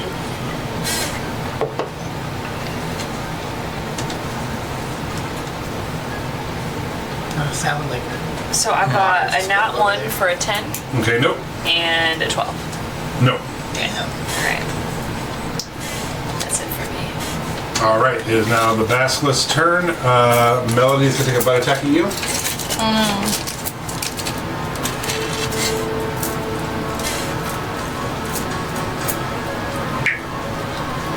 14? No. Alright, and then it'll take a attack at you. 19? Yep. So you will take 10 piercing and 7 poison, so 17 total. Are you okay? I'm still up. And then... Hold on. Okay, Melody, from behind you, as you are shielding your eyes, you make eye contact with the one that is coming up the other way. So I need from you, please, a DC 12 con save. 10. 7. No. All right, so you start turning to stone on the bottom too as you see that. That is his At least turn. now you match. Puddle, it is your turn. Please enjoy. 5, 6, 7, 8, 9, 10, 11, 12, 13, 14, 15, 16 points of force damage. Nice. Good job. From 3 hits and 1 miss. Alrighty.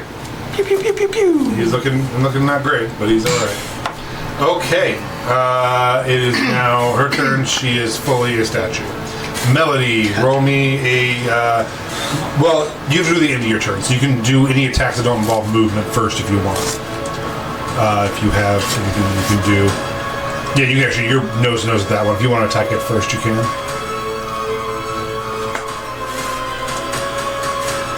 No need to shield your eyes from it anymore, honestly. Yeah, you can... I'm good. Alright. Did you get anything? Okay. So make a con saving throw, DC 12. 16. Alright, so as you see it starting to go down, or creep up your legs, you actually move your legs and shake it off and think about the mission and the fact that you need to save your wife, and you actually step out of it and break through, and you are now immune to it. So you can look at them and fight full on. All right, that is your turn. Top of the round to you, Leaf. Top of the round to you. I will attack this one in front. First attack, unnatural 20. Hits.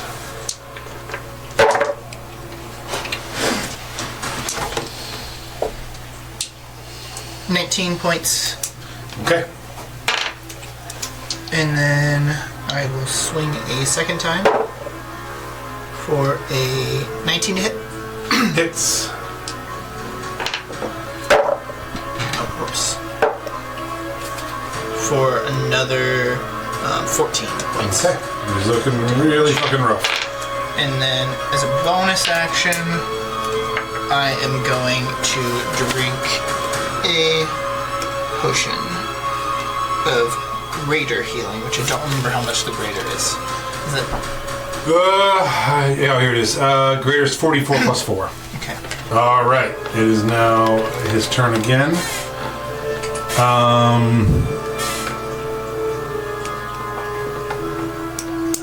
Okay.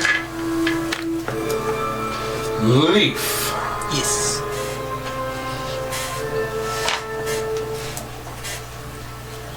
Does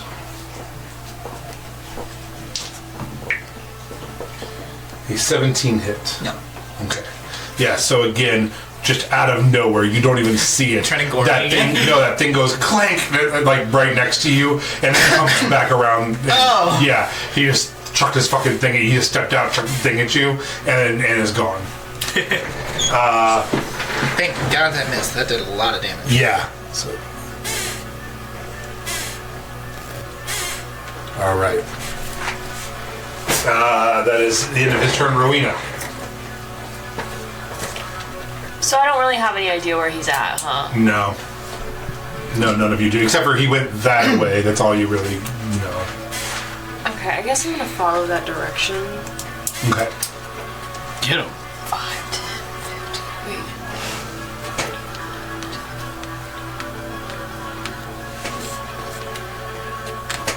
Cool. Is that it for you? Well, actually, I guess I could dash. Yeah. Alrighty. It is now the Basilisk's turn. The Basilisk's going to try to bite you. 13 plus 5. 18. Needs a pizza. Is there 17? 17 points, correct. Melody, this Basilisk's going to try to bite you. 15? Nope. Alright. That's their turn. Oh, it is a third one now. Puddle, it's going to run up on you. You're not looking at it? Mm-mm. So it's going to try to bite you. 16? Nope. Alrighty. That is their turn. It is now Puddle's turn. Got a basilisk nipping at you. You got a statue next to you. You got Melody fighting a basilisk. You got Leaf fighting a basilisk. And Rowena just ran around the corner looking for the Minotaur. I was going to continue to shoot the one. Ooh, shit. Over here. Okay. Thinking that Leaf can fucking murder the two. Okay. Is 14 damage to Basilisk number 8. Okay. He's looking bad. Pew, pew, pew, pew, pew. Alrighty. That is your turn. Yep, she's not here. Melody. Well, she's here. Just Yeah. Your turn. feeling a little stiff as well. Yeah.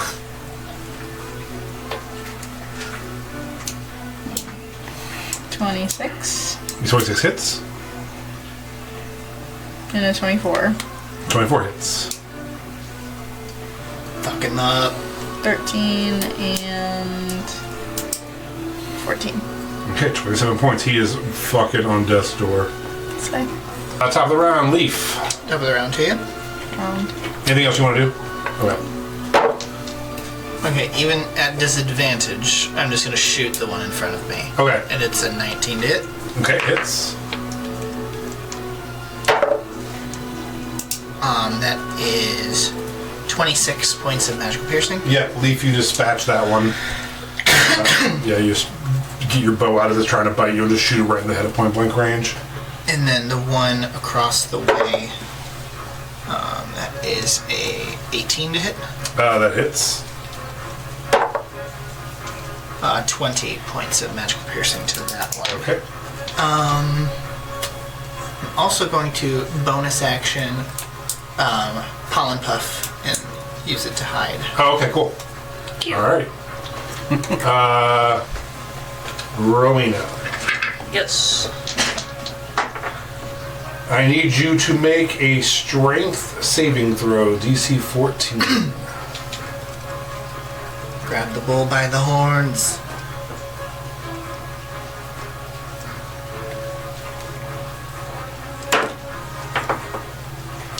Oh, you got this. What was it?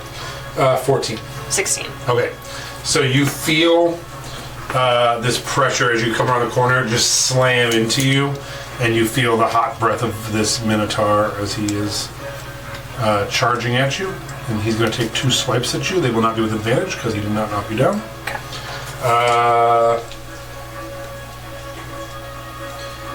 The first one is, 17 plus 6.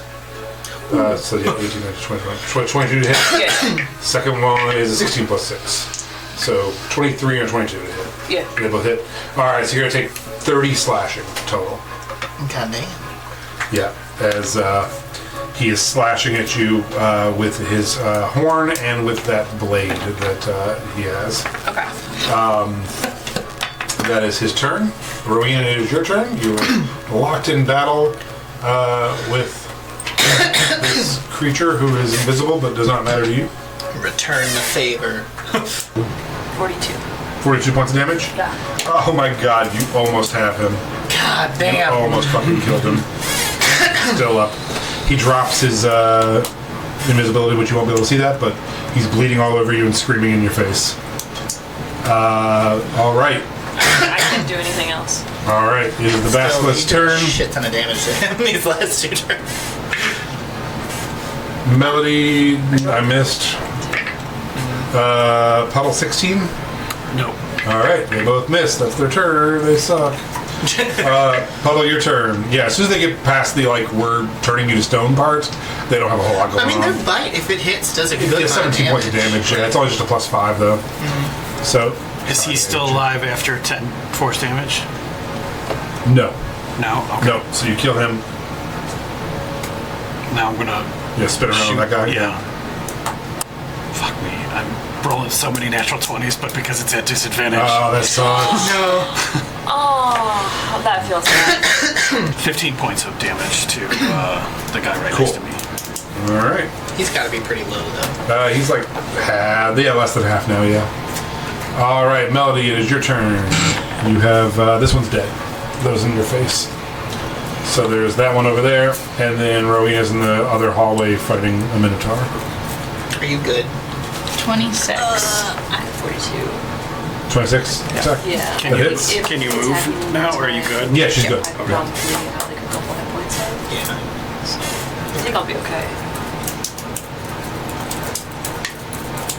9. Alright. Looking really, really bad. Is that it for you? Yeah. Alright. Go ahead, Leaf, top of the round. Top of the round to you. 18 to hit. Hits.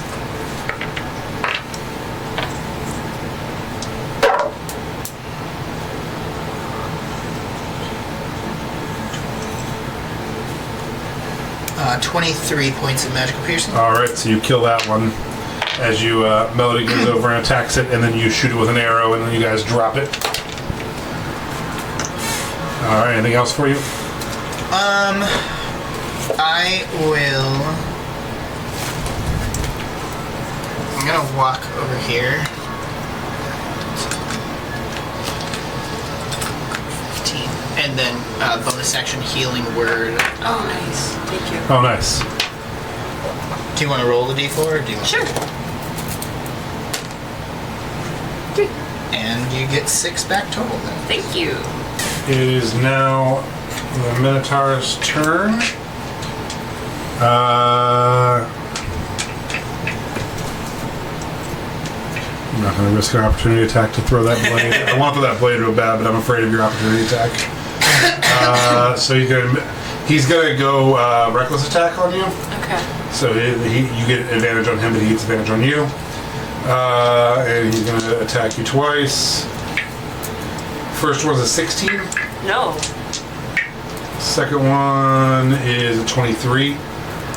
Was that 16 with advantage? Yeah, I rolled like an 11 and a 4 or something. Oh, okay. Yeah, the 23 definitely hits. Oh, it was a 17. Does that matter? It's a +6, not a +5. I'm sorry. No, 17 still doesn't hit. Okay, cool. So yeah, you take a total of 15 slashing damage. Oh, nice. He is right in front of you, just for no reason. You won't notice it, but as a bonus action, he's going to go translucent again. Just because he's worried about you coming around and shooting at him.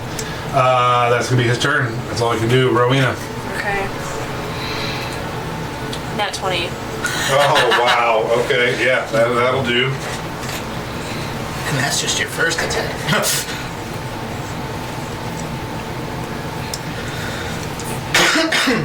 You accidentally skin him and then have to hide your crimes from Leaf. Just wait till you put him down and then his kid comes running out of the maze. Dad! Dad! No! You kill that kid before anyone else sees it.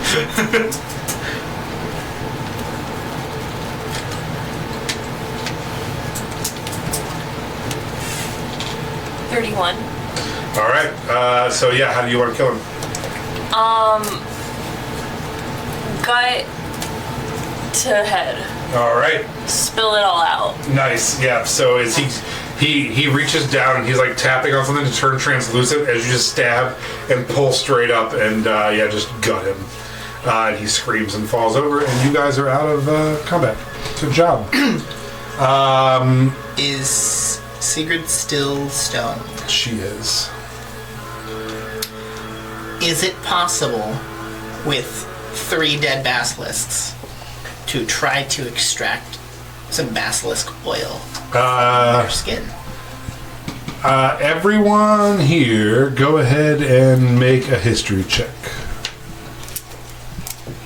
Guide myself.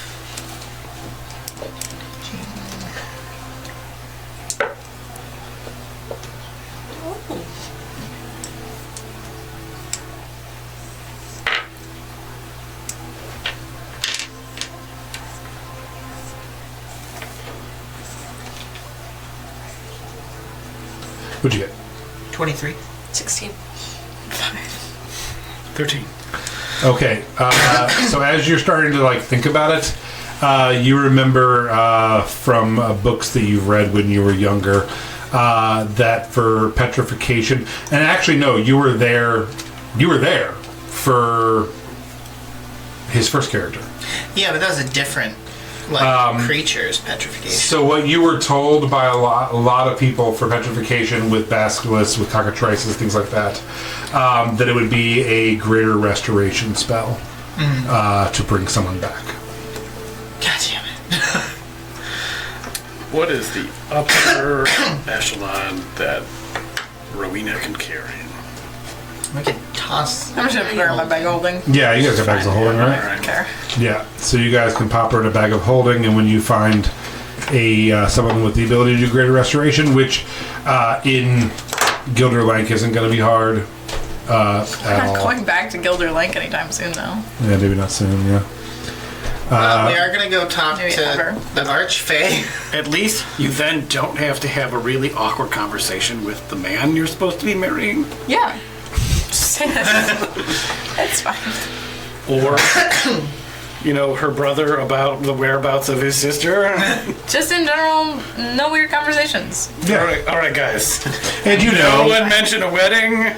And you know she's not dead. You know you can Yeah. get her back at some point. So, At some point. Yeah. Just stash her taking away. a nap. If anything else, it's almost like you're saving her from the horrors that she might have had to endure later in the campaign. You're like, I'm just going to tuck my wife away, and when we get back, I will bring her back and be like, hey, we won. Yeah, Don't worry after I about kill Leaf and all that. And, Yeah.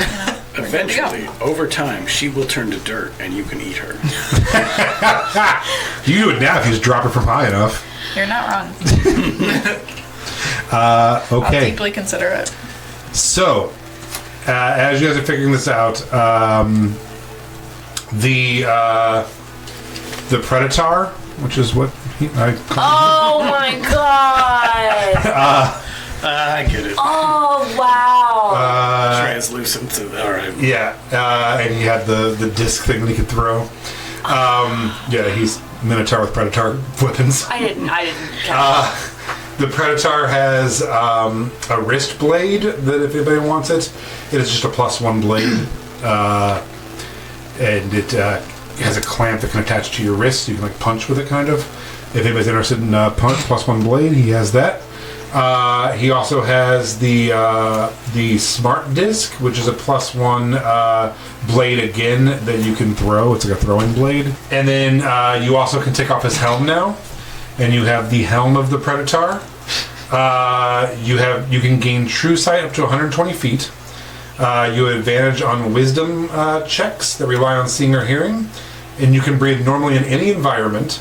And you have advantage on saving throws against gases and harmful gases and vapors. It does require attunement. So, really random question here. If you were to wear it, I was wondering that too. would you gain the true sight? if you want it, you would have true sight, which true sight is not the same as sight. Right. So you could have weird, like 3D thermal imaging sight and also see things true natures. Yeah. So, yeah, I mean, I'm not trying to force you to see, but if that's something that you would like, let's see. So, True Sight is a spell The tits. that gives a willing creature you touch the ability, or it would be you, the ability to see things that they actually are. For the duration, the creature has True Sight, notices secret doors hidden by magic, and can see in the ethereal plane out to 120 feet. So, basically, you would not be able to see people's faces and the way their faces look or read or details, but it'd be like having night vision goggles on. You'd be able to see people's shapes, and you can see through like walls. You can see how people actually look, and so if someone's trying to hide something, you'd have it.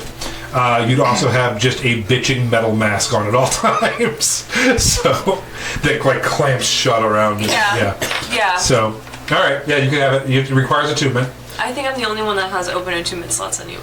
Yeah. So yeah, you can see after True Sight 120, and it's non-stop. So like where his you have to cast it 3 times a day, you just have it. You have True Sight. You have advantage on wisdom checks, perception checks, and you can breathe normally in an environment. So you can like go underwater now and stuff. And you have advantage on saving throws against gases and vapors that are harmful. I'll take his throwing disc. Okay, so +1, throwing knife, whatever you want to call it.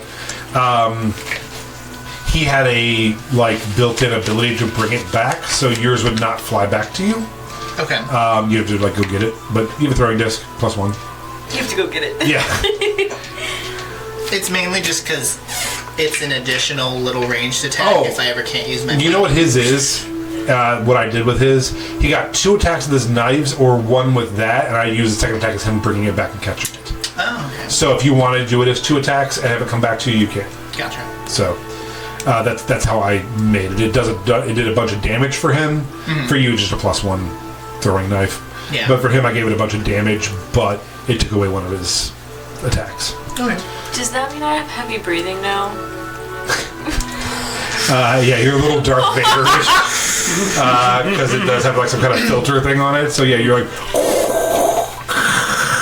Yeah. I feel like as the only disabled person here, I deserve that. Yeah. So there you go. You now have... And it does have 2 holes for horns that you don't have. But we could probably figure that out somehow. Or you can just get... Oh, you want to cut his horns off and put him on it? No. Well, that's part of the thing. I got you. We'll speak him back through. You just have sweet horns. If you want horns, you can have horns. I'll do it and then just put him in mending. I do kind of want the horns. All right, so now you have Minotaur horns sticking out of a metal helmet, cool. and it's pretty metal. All right. Are you wearing a black dress? What do you have on? I kind of have oh, this is Old Row. Yeah. It's like a chain. You know when Chapel Brown performed live and she had the... Yes! Oh, okay. Yeah, so you're real fucking metal now. You have a metal mask on and metal, yeah. Very frightening looking. I love how I didn't even have to finish that. Yeah. All just knew. Oh, yeah, you don't think I've stared at that a lot? Yeah. Anyway, as you're harvesting horns off of the Predator and stealing his helm and his knives and shit, and you are saying, see you later to your wife as you're tucking her into a bag. I'm going to tuck buttons away into a bag. Oh, okay. You also put buttons in a bag. You look up, and where there was a hedge directly in front of you is now a giant mirror. It's probably 10 feet almost to the ceiling, gold ordained with beautiful golden flowers all over it, and a shimmering mirror is now standing at the edge of this glade, this area at least. Okay. All right, as you walk up to it, Puddle, you see, obviously yourself, walking up to it. But behind it, you see a beautiful grassy field overlooking a stormy sky with rolling hills behind it. And it seems to be like there is no more maze beyond this mirror. But you do see yourself in it as well. And as you go to touch it, you just touch your finger. And your reflection is doing everything you are. It's your reflection. Does it feel like he's touching a finger, or does it feel like he's touching a glass with the reflection of his finger? Go ahead and make an investigation check. Either one of you. He's touching it. All right. He's the mirror messer. 7. Last campaign he did the same thing. It's hard to tell with a 7. It just, there is contact for sure. Fine, I'll do it too. Oddly enough, also a 7. Yeah, so you go over and also see yourself and also touch your fingers and you're like, yep, no, that's definitely solid. What happens if I walk up to it? So you don't see your reflection, but you Right. have your helm on. That's why I was asking how long it takes Yeah. to attune, because I don't think it's an attuned yet. Sure. Yeah, so probably not yet. I mean, if you guys don't, if you want to wait an hour, you can, and then you'll have it attuned, but... Can I touch the mirror anyway, though? Yeah, and you guys can see there is a Rowena, fucking Iron Man Mark 1 Rowena, walks over and is touching her finger as well. Do I just feel like glass? Yeah, go ahead and make your perception check.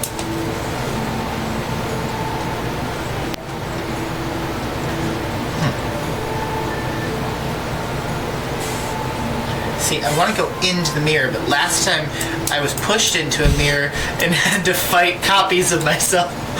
I can do that again? 12. You guys watch as she's pushing the mirror.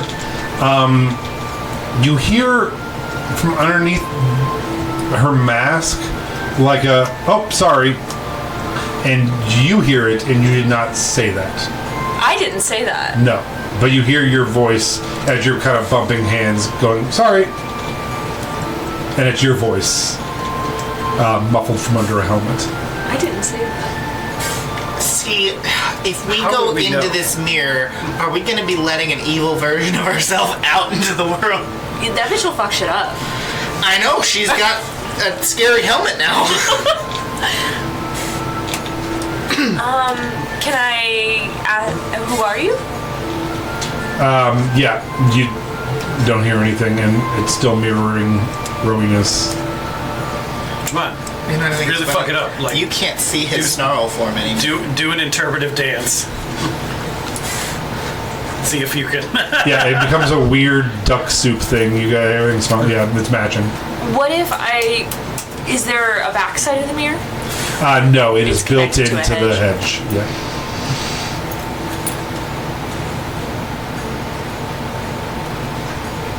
I'm gonna go in the mirror.